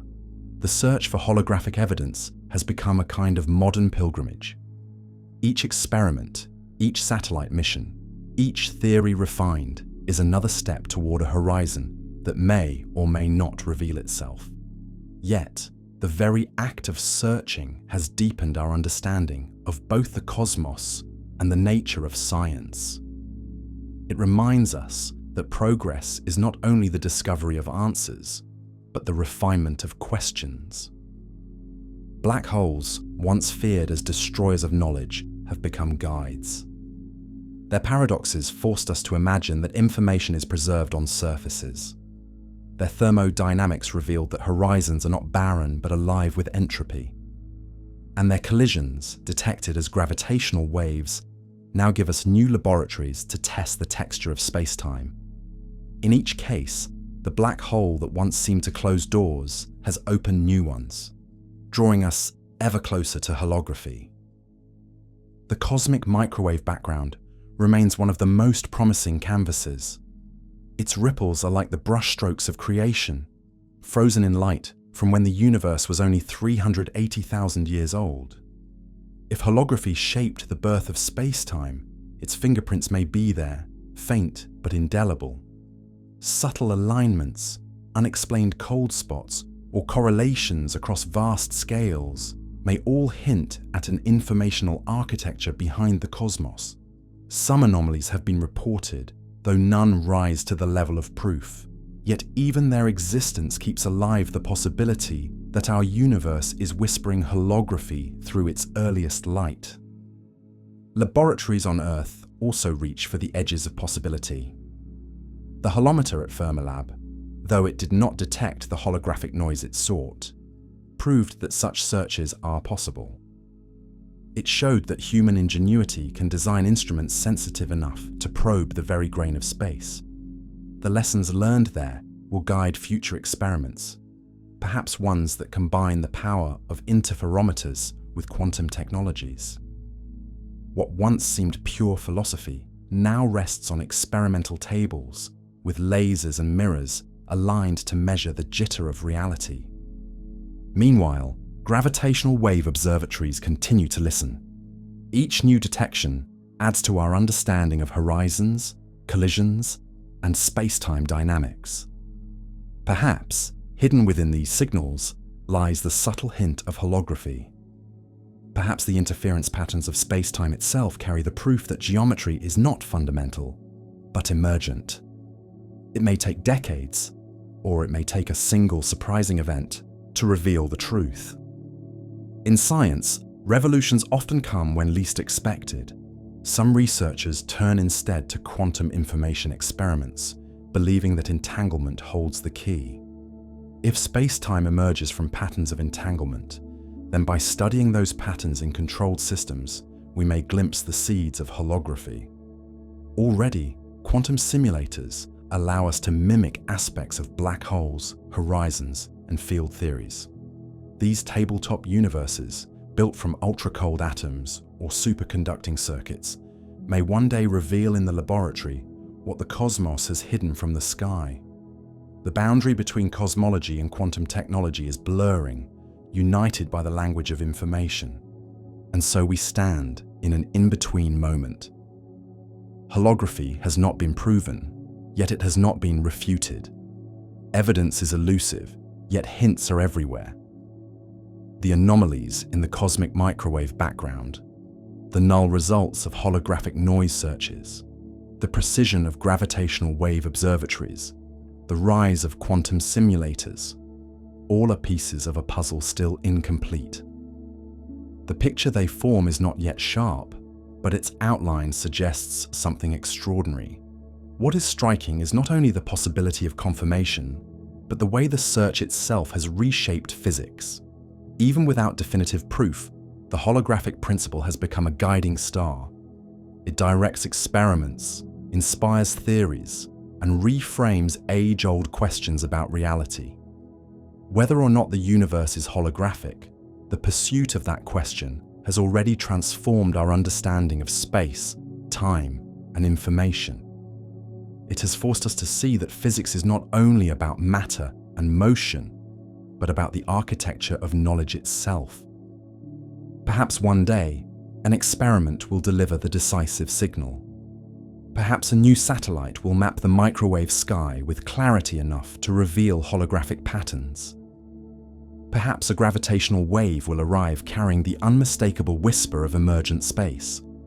or perhaps quantum simulators will demonstrate in a laboratory on Earth, the holographic birth of spacetime from entanglement.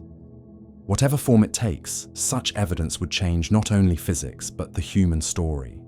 It would confirm that we live not in the depths of a three-dimensional void, but on the surface of a grand cosmic hologram. Until then, the search continues. It is a search not only for evidence, but for understanding. Not only for proof, but for perspective. The holographic principle may remain unproven, but it has already fulfilled part of its promise. It has expanded our imagination. It has reminded us that reality may be far stranger and more beautiful than appearances allow. And it has given us the courage to ask, with science as our guide, whether the universe we inhabit is truly the shadow of information projected upon the edges of existence.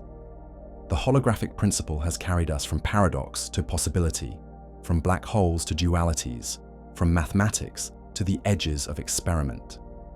But the deepest implication of holography is not only about horizons or extra dimensions.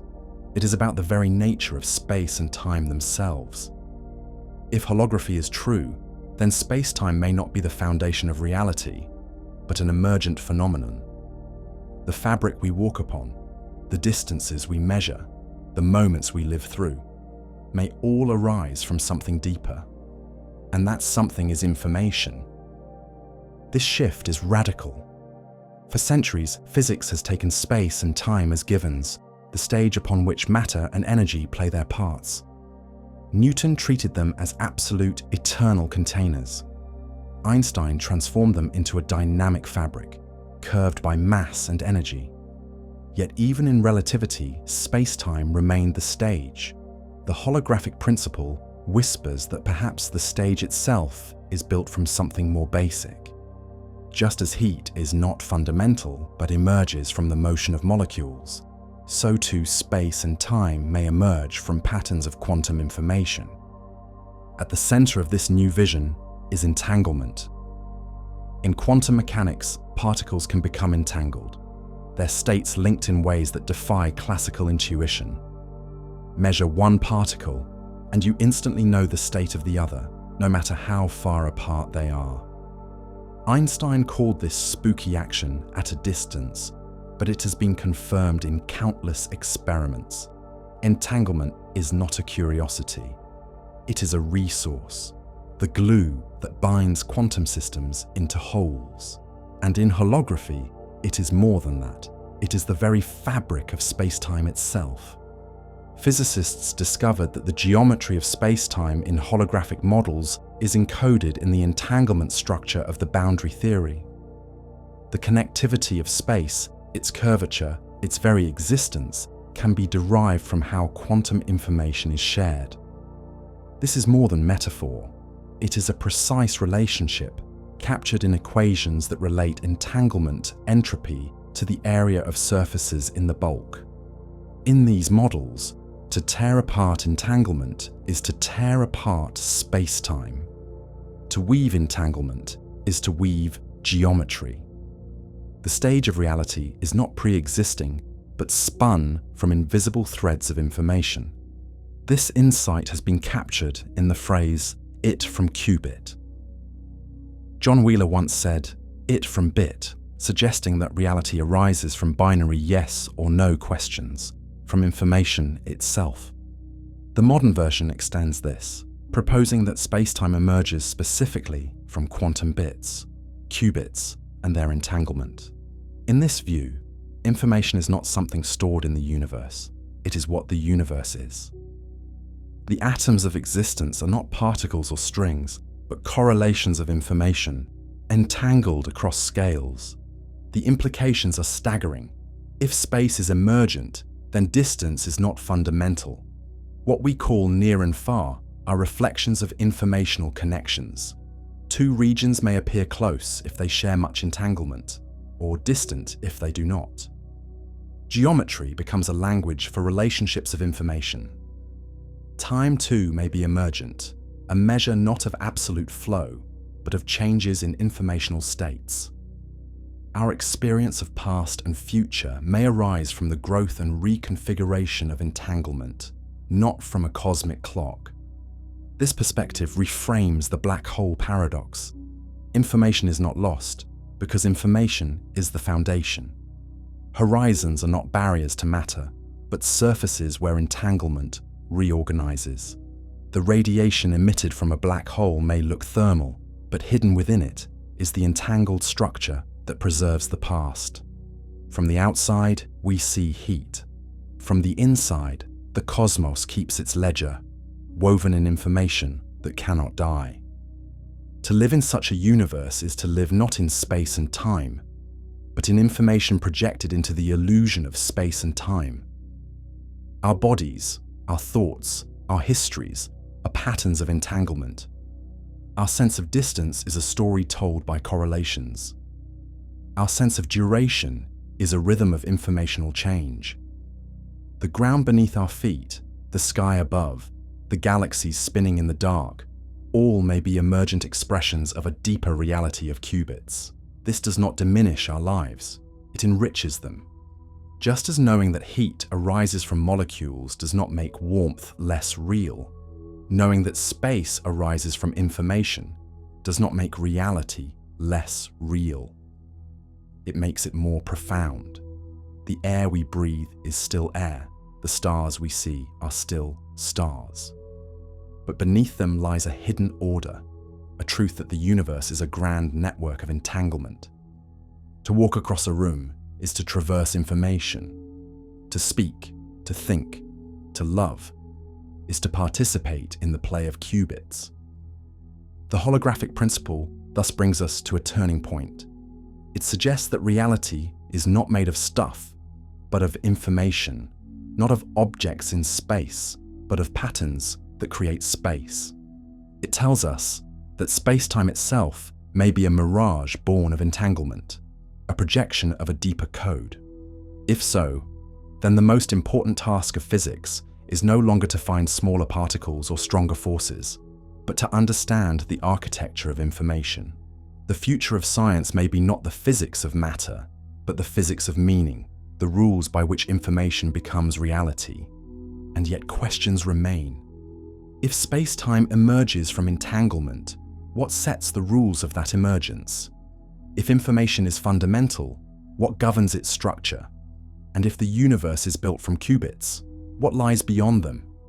These mysteries propel us forward, urging us to rethink the most basic assumptions of existence. The stage of space and time may not be final, but only a chapter in a deeper story, one we are just beginning to read. Entanglement is more than a curiosity of quantum mechanics. It is the heartbeat of holography. To see this, imagine cutting a holographic universe in half.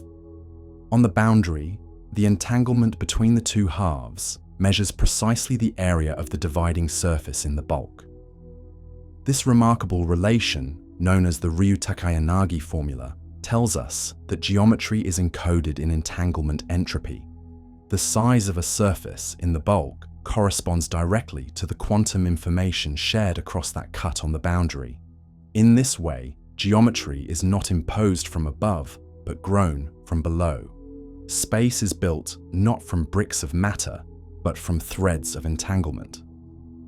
This perspective has led physicists to imagine space-time as a vast web.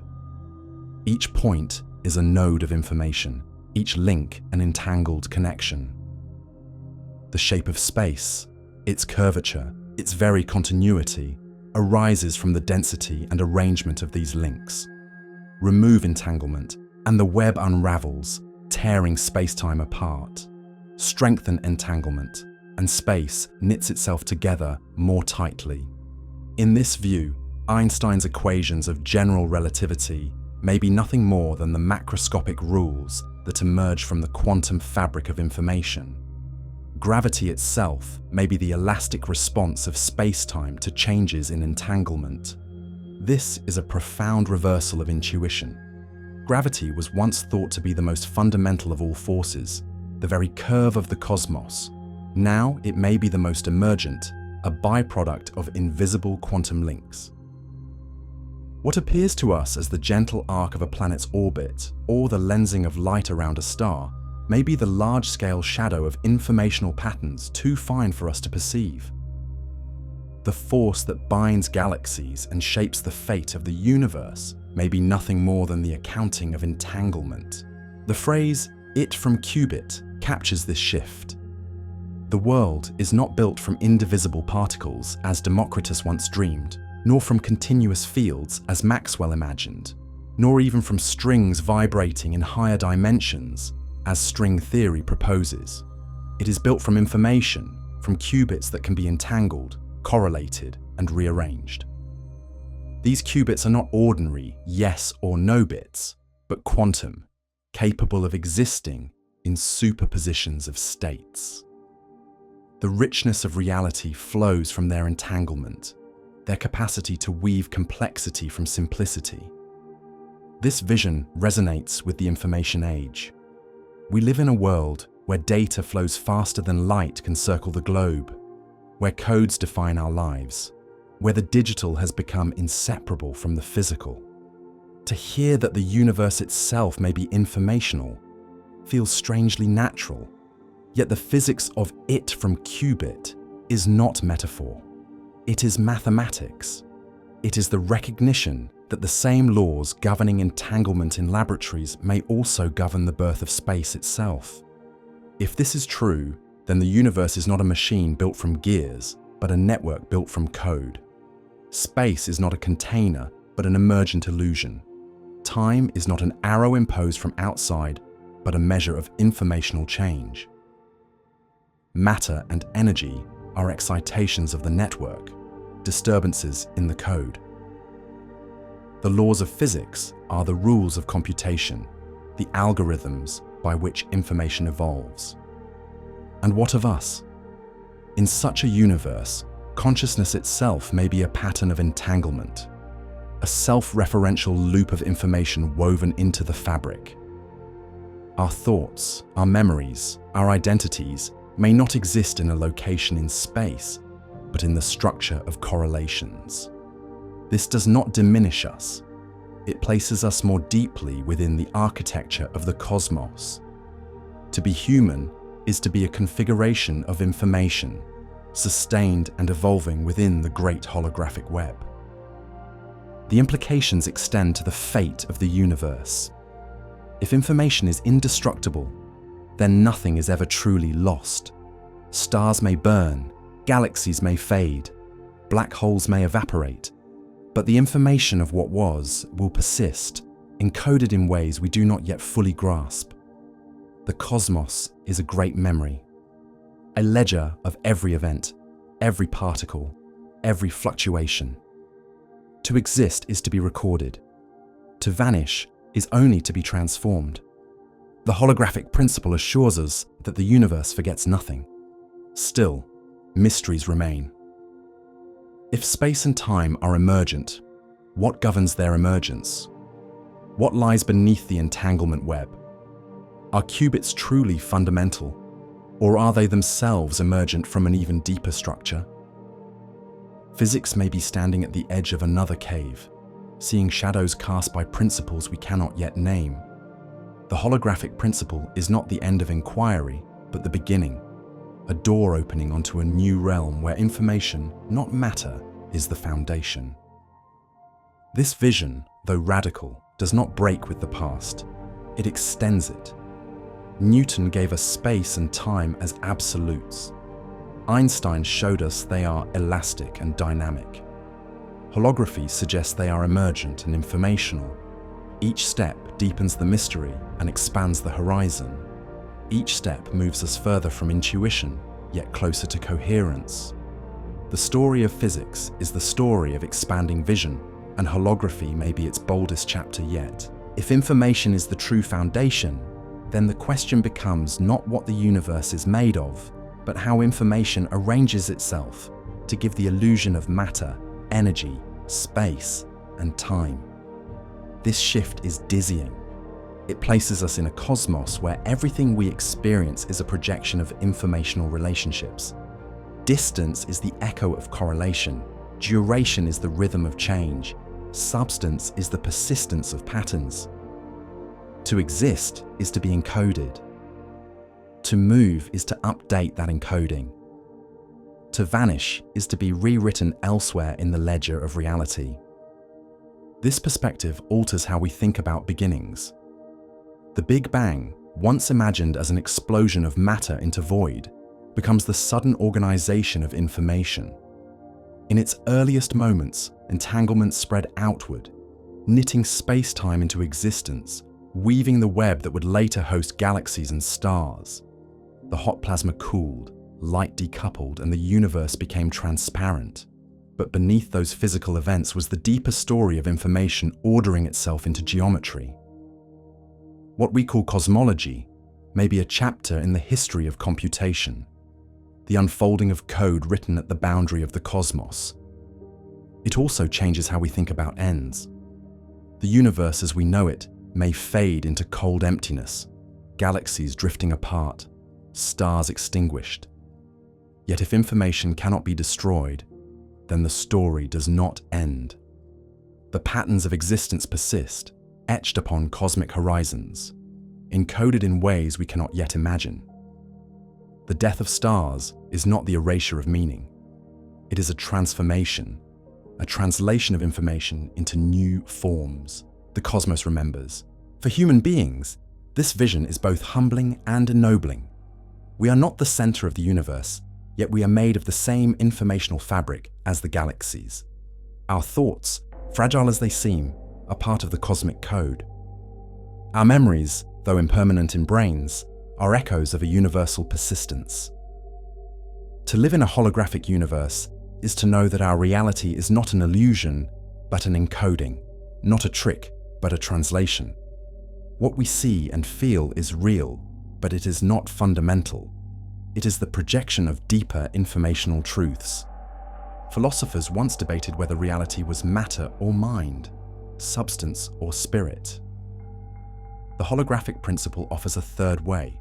Reality is information. It is neither material in the old sense nor immaterial in the mystical sense. It is patterns, correlations, codes. These patterns give rise to matter, to forces, to consciousness. They are the bedrock, and everything else is emergent. In this sense, physics returns to philosophy, echoing ancient intuitions with modern mathematics. The cave and the veil were metaphors. Entropy and entanglement are equations. Both tell us that reality is not as it appears, that what is most real may be hidden beneath appearances. This vision sets the stage for new kinds of questions. If space and time are emergent, what does that mean for free will?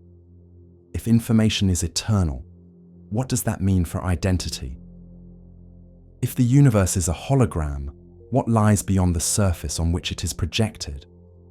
These are not only scientific questions, they are human questions, carrying echoes of philosophy, spirituality, and meaning. The holographic principle does not answer them, but it reframes them, giving us a new lens through which to wonder. And so, we arrive at a turning point. From paradoxes of black holes, we have journeyed to the idea that space-time itself is emergent from information. From questions of entropy, we have arrived at the possibility that the universe is not built from matter, but from code. The holographic principle, once a desperate solution to a puzzle, has become a doorway into a new vision of reality. It does not tell us everything, but it tells us enough to see that the world is stranger, richer, and more profound than appearances allow. The next step in this journey is to ask what it means to live in such a universe. If reality is holographic, then our perception of three-dimensional space may itself be emergent, a constructed illusion. Consciousness, identity, and meaning must all be reconsidered in the light of holography. The stage is set for us to confront the question directly. What is it to be real in two dimensions? To live in a world that is projection? To call shadows reality and yet know they are shadows? This is where our story now turns. The idea that we live in a holographic universe unsettles the most basic intuition we have, the sense that space is real and three-dimensional. From the time we are children, we learn to judge distance, to reach for objects, to move through depth. Our entire lives are lived inside a geometry we take for granted. But if holography is true, that geometry is emergent, not fundamental. What we call three-dimensional reality may be like the shimmering image inside a hologram plate, an appearance arising from information encoded elsewhere. To accept this possibility is to confront one of the most profound questions of all. What does it mean to be real if our world is a projection? To answer, we must first confront the distinction between illusion and encoding. A mirage in the desert is an illusion. It looks like water, but it is not water. The holographic universe is not that kind of illusion. It is not false, not unreal. The shimmering three-dimensional image produced by a hologram is real, even though it is created from two-dimensional patterns. You can walk around it, change your perspective, and see different aspects of the image. Its reality is not diminished by its origin. So too with our cosmos. To say that it is holographic is not to say it is fake, but to say it is emergent. What we see, touch, and feel is true, but its truth comes from encoding, not from intrinsic depth. This distinction is vital, for it reshapes how we think about ourselves. If the universe is holographic, then our bodies are projections of information, but they are still real. Our thoughts and experiences are emergent from patterns of entanglement, but they are no less meaningful. Just as warmth is real, though it arises from molecular motion, so our reality is real, though it arises from information. To call the world holographic is not to diminish it, but to understand it. Still, the thought changes everything. Imagine that when you stretch your hand toward the sky, the space you move through is not fundamental, but emergent. Imagine that the stars you see at night are not embedded in an infinite void, but in a projection from a boundary beyond imagination. Imagine that your sense of distance is the translation of entanglement into geometry. These are not metaphors. They are the implications of the holographic principle if it applies to our universe. The human mind struggles with such ideas, for our brains evolved to navigate three dimensions, not to pass quantum encodings. Yet there are echoes of this perspective in our everyday experience. When we dream, whole worlds appear within our minds, vast landscapes conjured from patterns of neural activity. They feel real while they last, yet they are emergent from deeper processes. Our waking life, too, may be emergent, though its processes are cosmic rather than biological. To exist in a holographic universe is to live in a dream made real, a projection that carries weight and consequence. Consciousness itself takes on new meaning in this light. If space is emergent from entanglement, then consciousness may be an emergent pattern within that emergent space. It may not be located in neurons alone, but in the correlations that define information at every level. The self may be a projection within a projection, an encoded story within the encoded cosmos. This is not to dissolve identity, but to situate it within a grander architecture. We are not isolated beings in space. We are patterns in the holographic code, entangled with the universe. What then becomes of reality? It becomes a layered concept. On one level, the world we perceive is real, rich, and immediate. On another level, it is emergent from information encoded on boundaries. Beyond that, perhaps, lies an even deeper reality we cannot yet name. To live in such a layered cosmos is to live in a hierarchy of truth, where each appearance is both real and derivative, both shadow and substance. It is a vision that both humbles and elevates us, reminding us that our place in the universe is stranger and more profound than we thought. The holographic principle does not ask us to abandon our senses. It asks us to reinterpret them. When we see depth, we are seeing information unfolded. When we feel time passing, we are feeling information evolving. When we experience reality, we are experiencing the projection of a deeper code. To live in a holographic universe is not to live in deception, but to live in translation, to inhabit a reality that is both shadow and truth. The next step is to confront the analogy that hovers always near this discussion, the simulation hypothesis. If our universe is a hologram, does that mean we are living inside a simulation, a cosmic computer program? The answer is subtle, for holography and simulation are not the same. One is a principle of physics, born from black holes and entanglement. The other is a metaphysical speculation, born from philosophy and technology. Yet the resonance between them is undeniable. And it is here that our journey turns next, to the comparison between a holographic universe and a simulated one, and to what that comparison tells us about the nature of reality. If our three-dimensional world is emergent, then everything we take for granted, distance, direction, solidity, must be reinterpreted. The walls that surround us, the ground beneath our feet, the expanse of the sky are all stable projections of deeper informational relationships. They feel firm because the encoding is consistent. They appear continuous because the resolution is beyond our senses. But like the pixels of a screen, or the interference fringes of a hologram, their apparent continuity may be only the unfolding of discrete patterns into perception.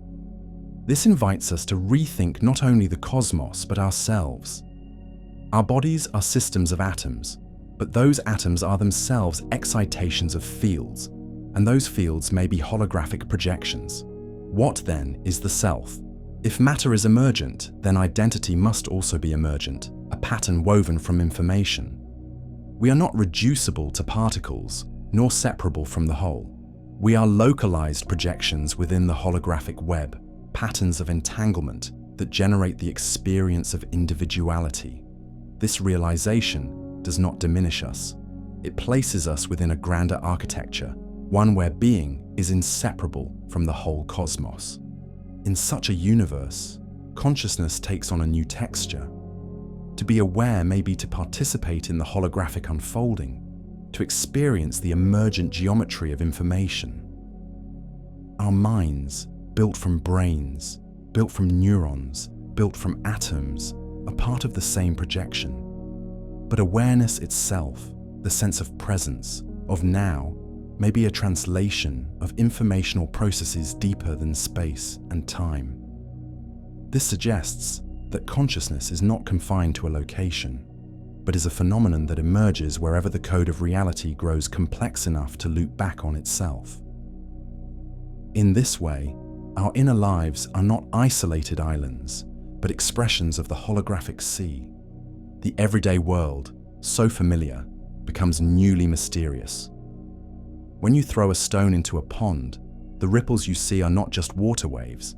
They may also be echoes of information projected into geometry. When you hear music, the vibrations in air are real, but so too are the patterns of information they embody, patterns that might stretch back to the very structure of the universe.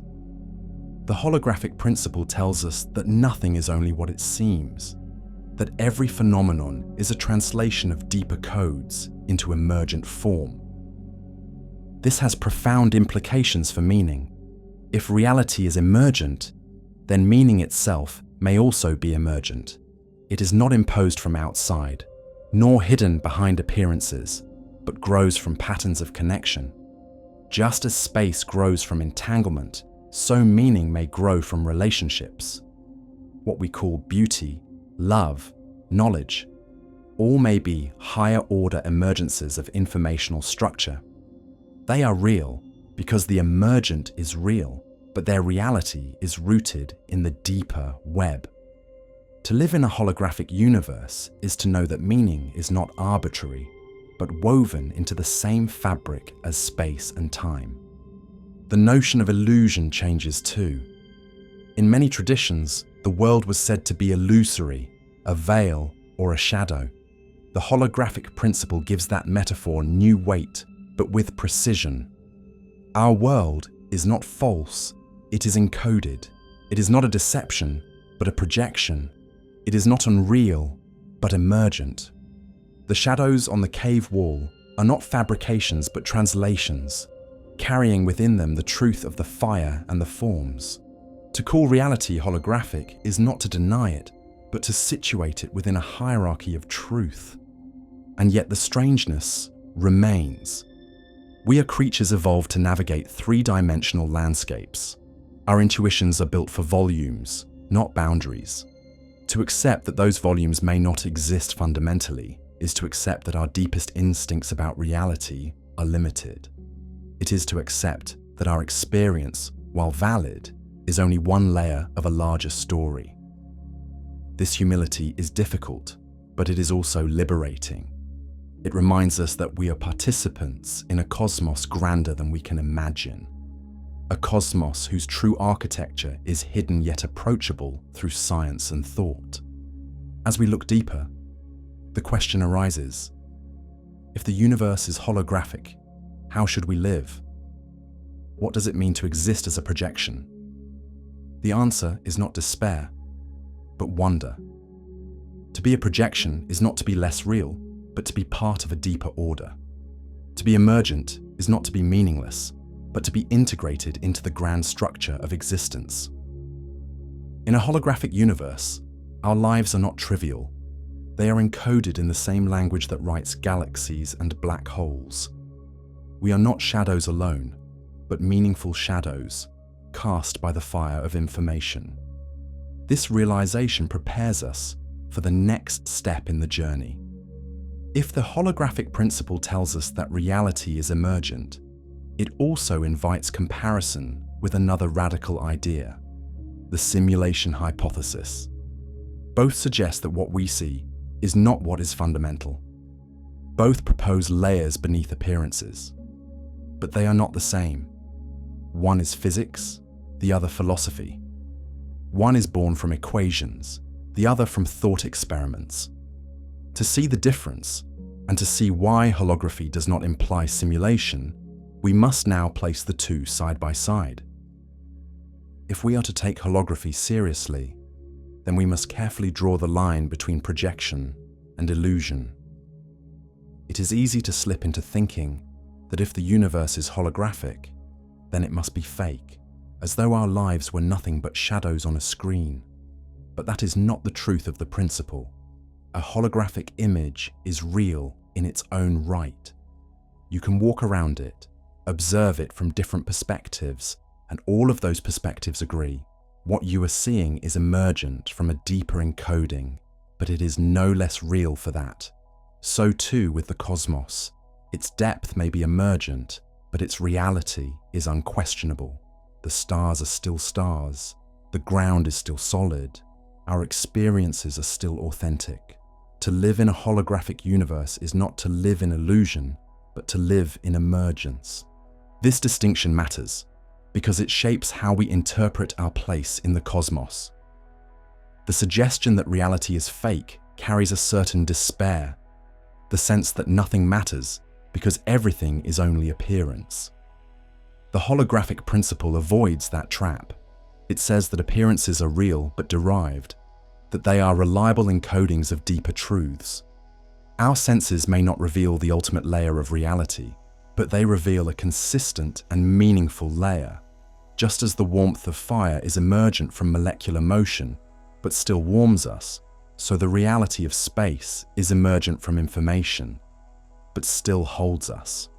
We can trust our world, even if it is not fundamental. At the same time, the principle unsettles. It tells us that our intuitions about reality are partial. We evolved to navigate three-dimensional environments, to catch prey, to climb trees, to cross rivers.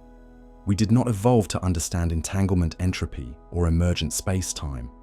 The holographic principle humbles us by showing that what feels most natural, the solidity of matter, the flow of time, the expanse of space, may be translations of something deeper.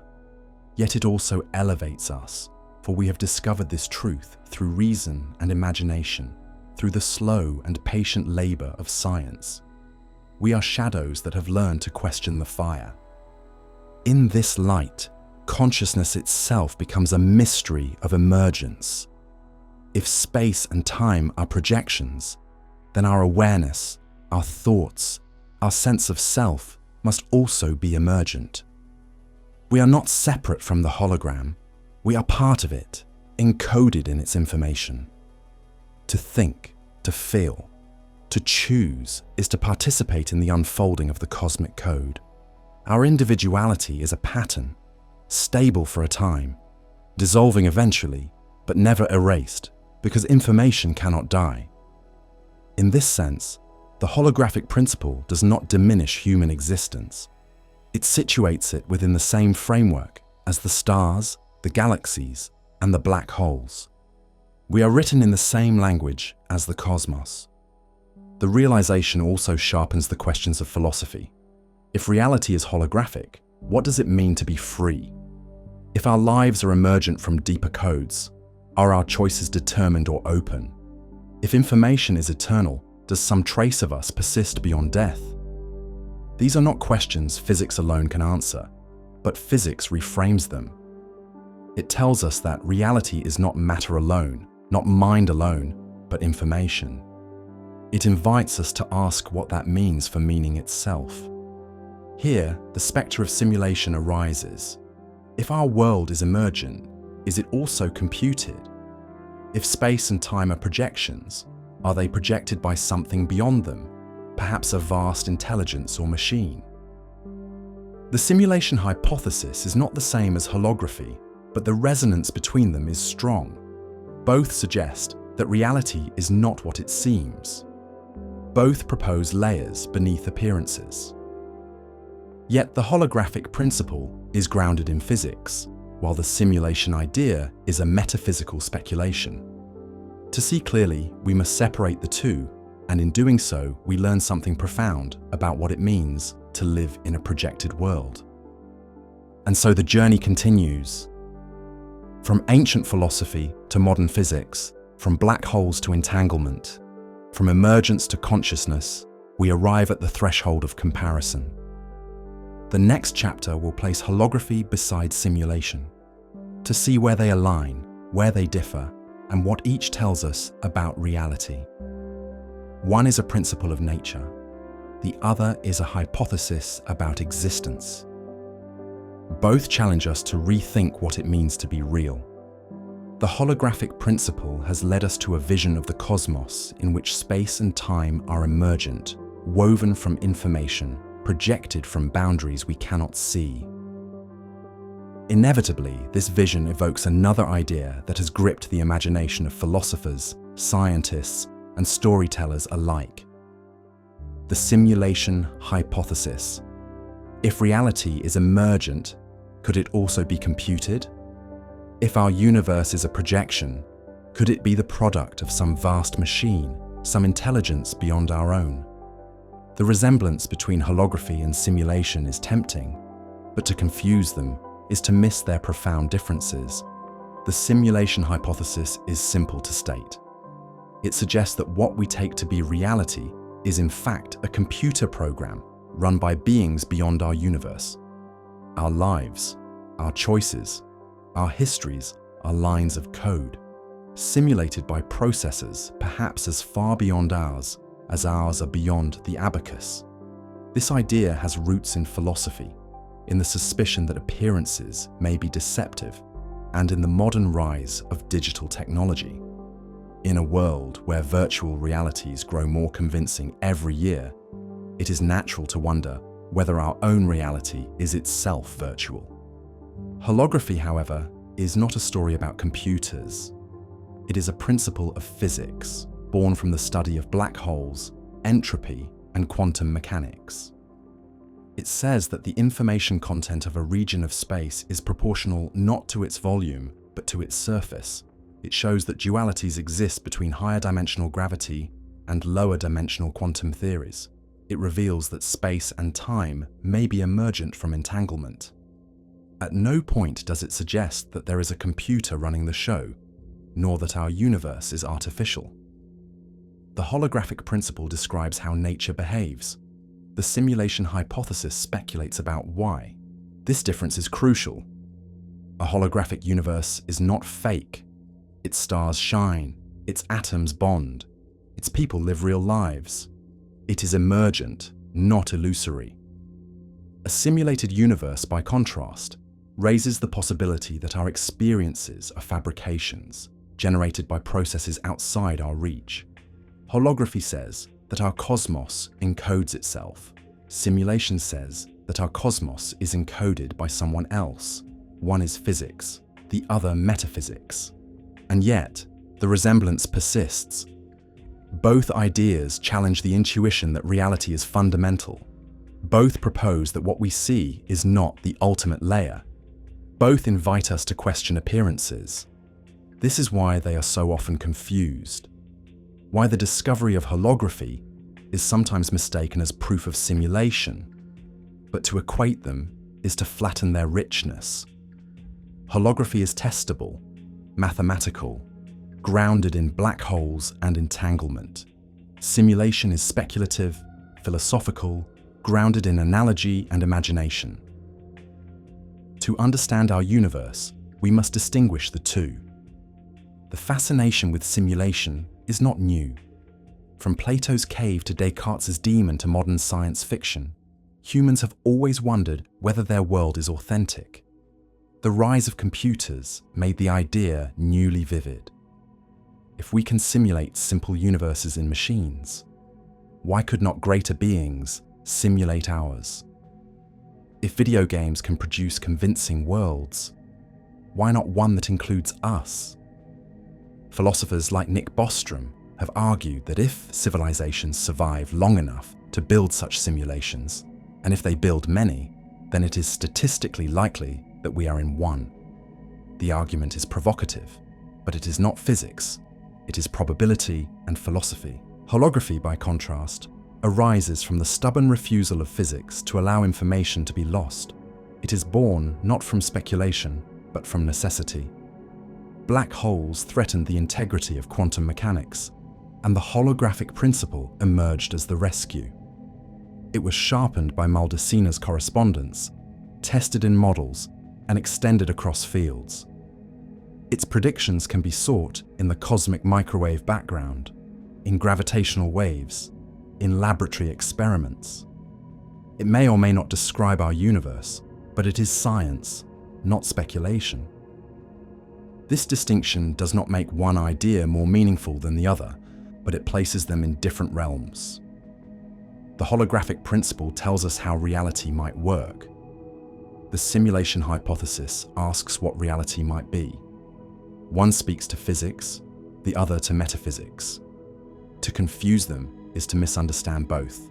To hold them side by side is to see that our questions about reality have many layers, from the measurable to the unmeasurable, from the testable to the speculative. Still, their resonance is undeniable. Both ideas remind us that reality may not be as it seems. Both suggest that depth may be encoding, that appearances may hide structure, that the universe may be stranger than intuition allows. Both spark wonder, both unsettle certainty, both push us to humility. Whether we are projections of entanglement or lines of code in a cosmic processor, the lesson is the same.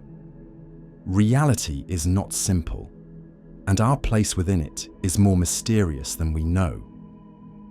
The difference becomes clearest when we ask what lies beyond. In a simulation, there must be simulators, beings or machines that run the program. In holography, there need be nothing beyond, only the universe encoding itself upon its boundaries. One posits creators, the other posits structure. One is anthropocentric, imagining intelligences like ours but greater. The other is impersonal, revealing a principle of nature. To believe in simulation is to believe in authors. To believe in holography is to believe in physics. And yet, both ideas converge on a profound conclusion. that reality may be layered, that appearances may not be ultimate, that truth lies deeper than our senses. To live with this knowledge is not to despair, but to wonder. Whether the cosmos is holographic or simulated, emergent or artificial, our experiences are real, our lives are meaningful, our questions are valid. The search for understanding is itself part of the code, part of the projection, part of the truth. The simulation hypothesis grips the imagination because it feels familiar.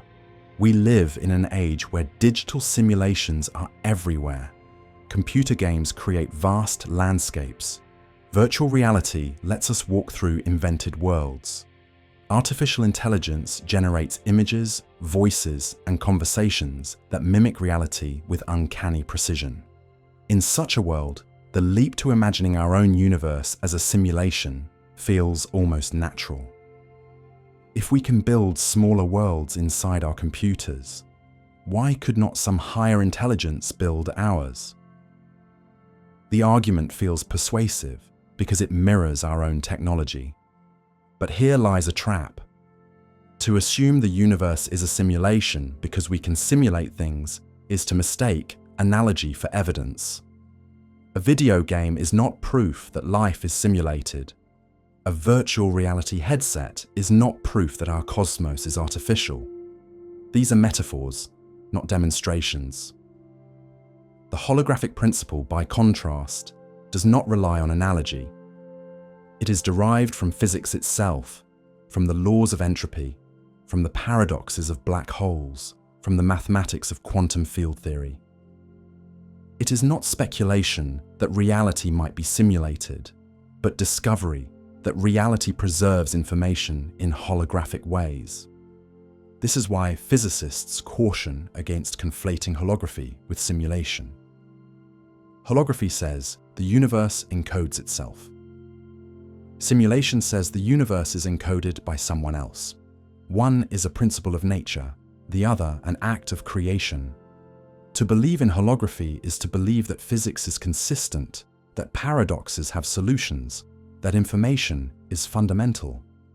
To believe in simulation is to suggest that our universe is a fiction written by external authors. These are very different claims, though both disturb our intuitions. Still, the overlap between them cannot be ignored. Both challenge our sense of fundamentality.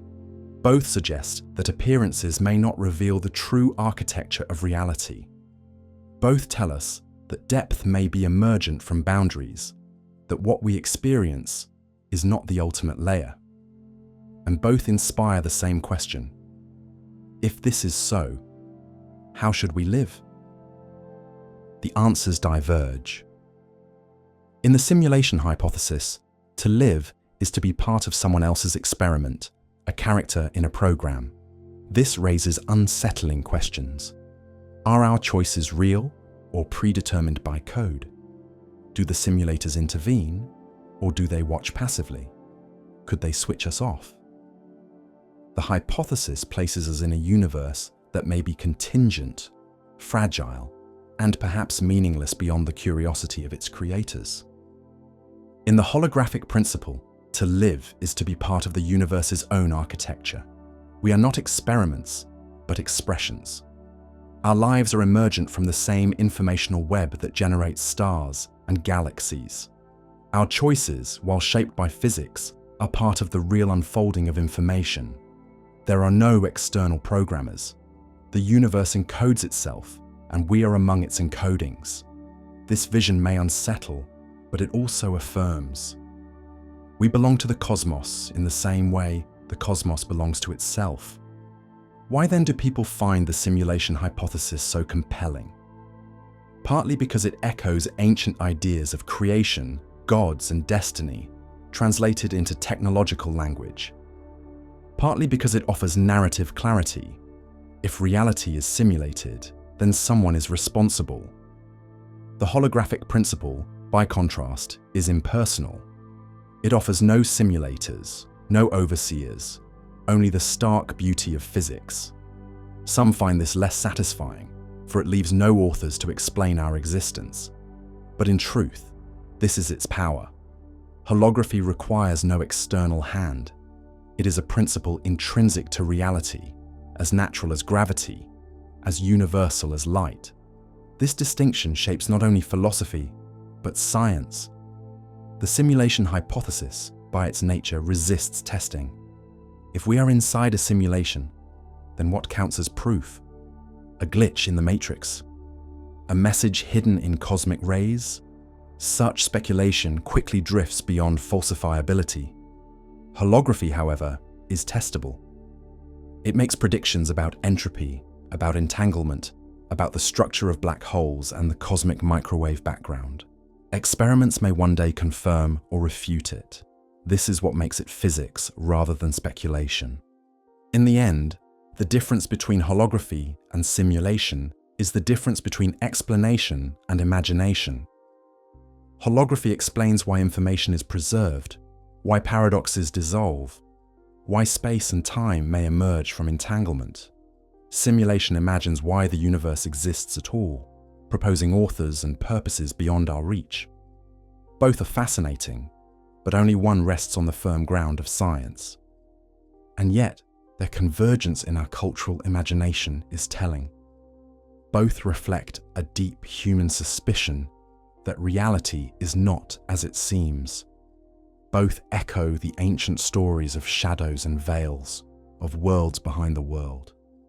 Both remind us that we are seekers, never satisfied with surfaces, always searching for what lies beneath. Whether through physics or philosophy, we are drawn to the question of what reality truly is. The next step is to ask what this means for us as human beings. If we are not living in a computer simulation, but in a holographic universe, how should we think about meaning, freedom, and destiny? If reality is projection, not invention, then what does it say about who we are and what our lives mean? These questions lead us from physics back to philosophy, from science back to spirit. They lead us to echoes of ancient wisdom, reframed in the light of holography.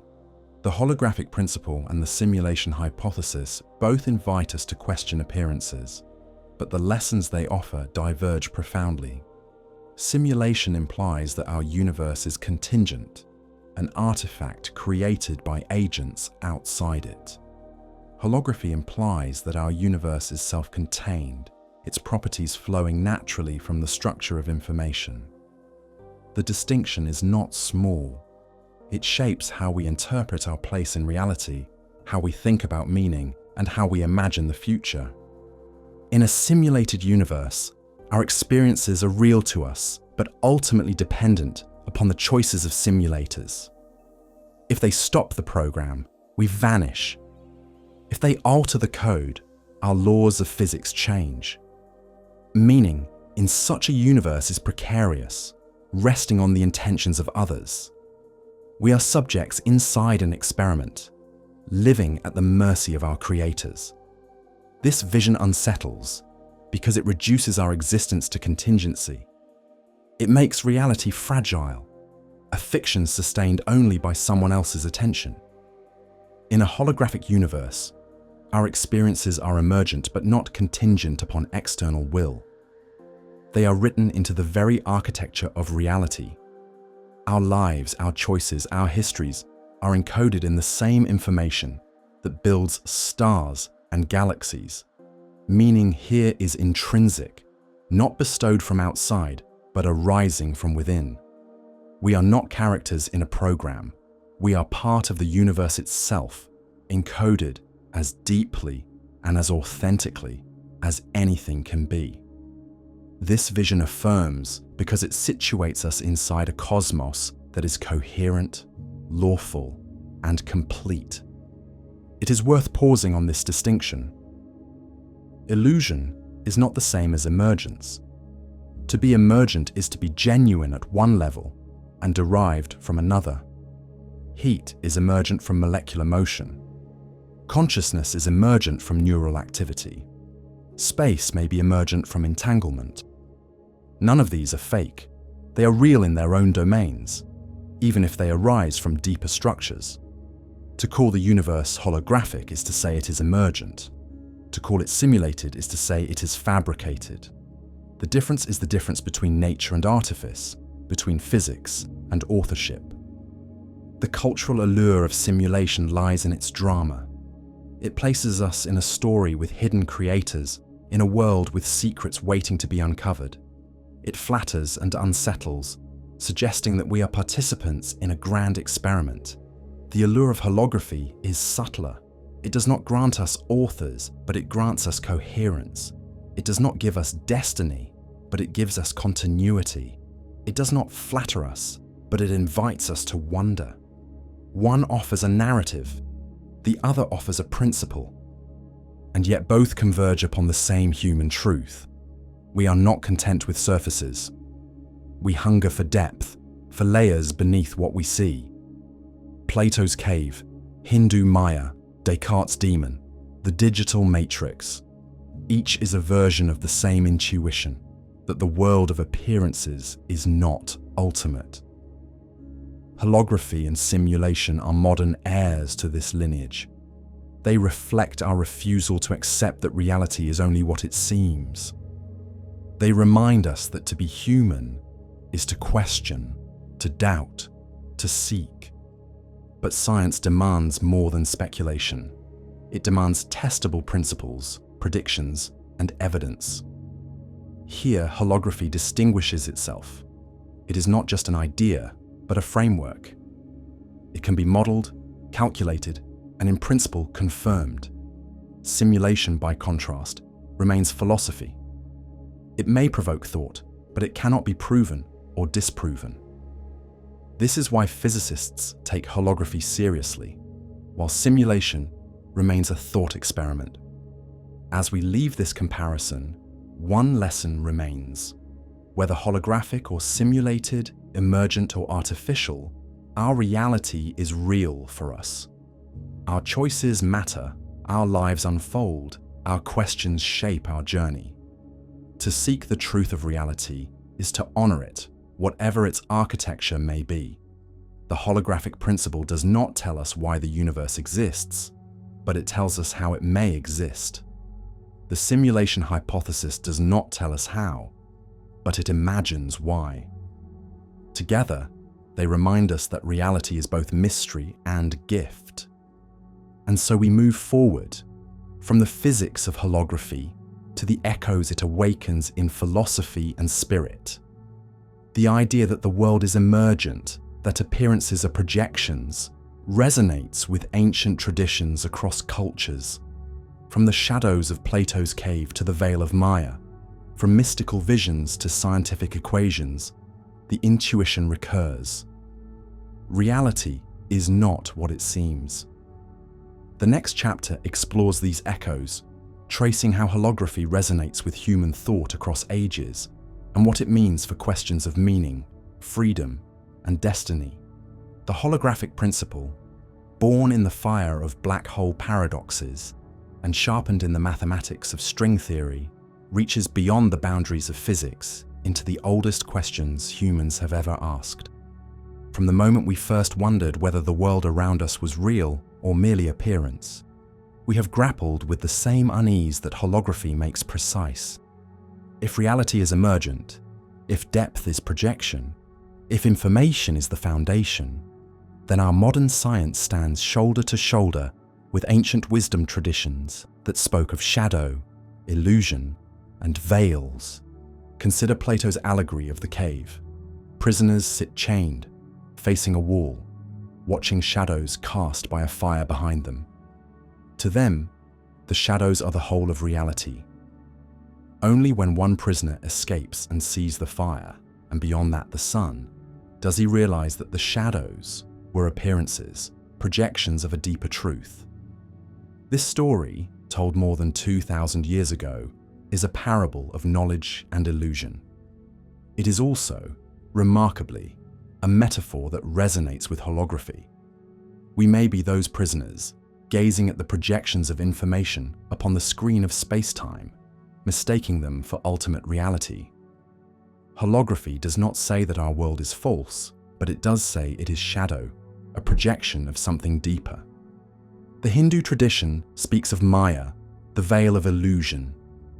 According to this vision, the world of forms is not ultimate reality, but a play of appearances that hides the eternal.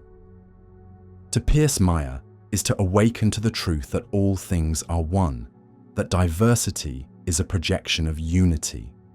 Here again, holography finds an echo. In the physics of entanglement, separateness is not fundamental. Particles that appear distinct may in fact be connected, their identities entangled across space. What appears as many may in truth be one. The veil of Maya is not torn aside by mysticism alone, but also by the mathematics of information. Other traditions echo the same intuition. Mystics have spoken of the world as a dream, of appearances as shadows of a higher reality. In Buddhism, the notion of emptiness suggests that phenomena have no independent existence, but arise in interdependence, in relationship. In holography, this interdependence is entanglement, the relational structure from which space-time itself emerges. The correspondence is striking, though born of different paths. Where mystics used meditation and metaphor, physicists use equations and experiments. Yet both arrive at the idea that what appears solid and separate is in fact woven from relationships invisible to ordinary sight. The resonance between holography and philosophy is not proof of either. It is rather a reminder that human beings have always sensed that reality is deeper than appearances. What changes now is that physics provides a framework in which these intuitions are not only poetic, but mathematical, not only metaphorical, but potentially testable.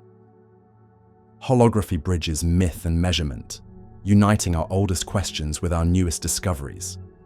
This convergence has profound implications for how we think about determinism and free will. If the universe is holographic, if reality is information, does that mean everything is predetermined? Every choice written into the code from the beginning? Or does it mean that emergence allows for novelty, for freedom, for unpredictability? Physics alone cannot answer, but it reframes the debate. In a holographic cosmos, the self is a pattern of information entangled with the whole. Choices are not isolated sparks, but part of the unfolding of the code. Yet patterns can be unpredictable, complex, chaotic. Freedom may not mean exemption from law, but participation in the richness of emergent order. We are not puppets in a program, nor sovereigns outside of it, but co-creators within the unfolding projection. Meaning itself is touched by holography. In a universe of particles moving in void, meaning seems accidental, a byproduct of blind mechanics. In a holographic universe where everything is encoded, meaning is woven into the fabric. To exist is already to be part of the code, to be remembered in the ledger of information. Nothing is lost, nothing forgotten, everything recorded. This does not tell us what our lives mean, but it assures us that our lives have place. We are not accidents in emptiness. We are encodings in a cosmos that preserves information forever. This vision does not diminish spirituality. It enriches it. The metaphors of shadow, veil, and dream are no longer merely mystical. They are aligned with physics. The ancient suspicion that reality is projection is confirmed, at least in principle, by equations born from black holes. In this way, holography unites science and spirit, not by collapsing one into the other, but by revealing that both point toward the same mystery. Reality is not what it seems, and yet caution is needed. To say that holography resonates with philosophy is not to say that it proves spiritual traditions correct. Physics does not confirm Plato's cave or the veil of Maya.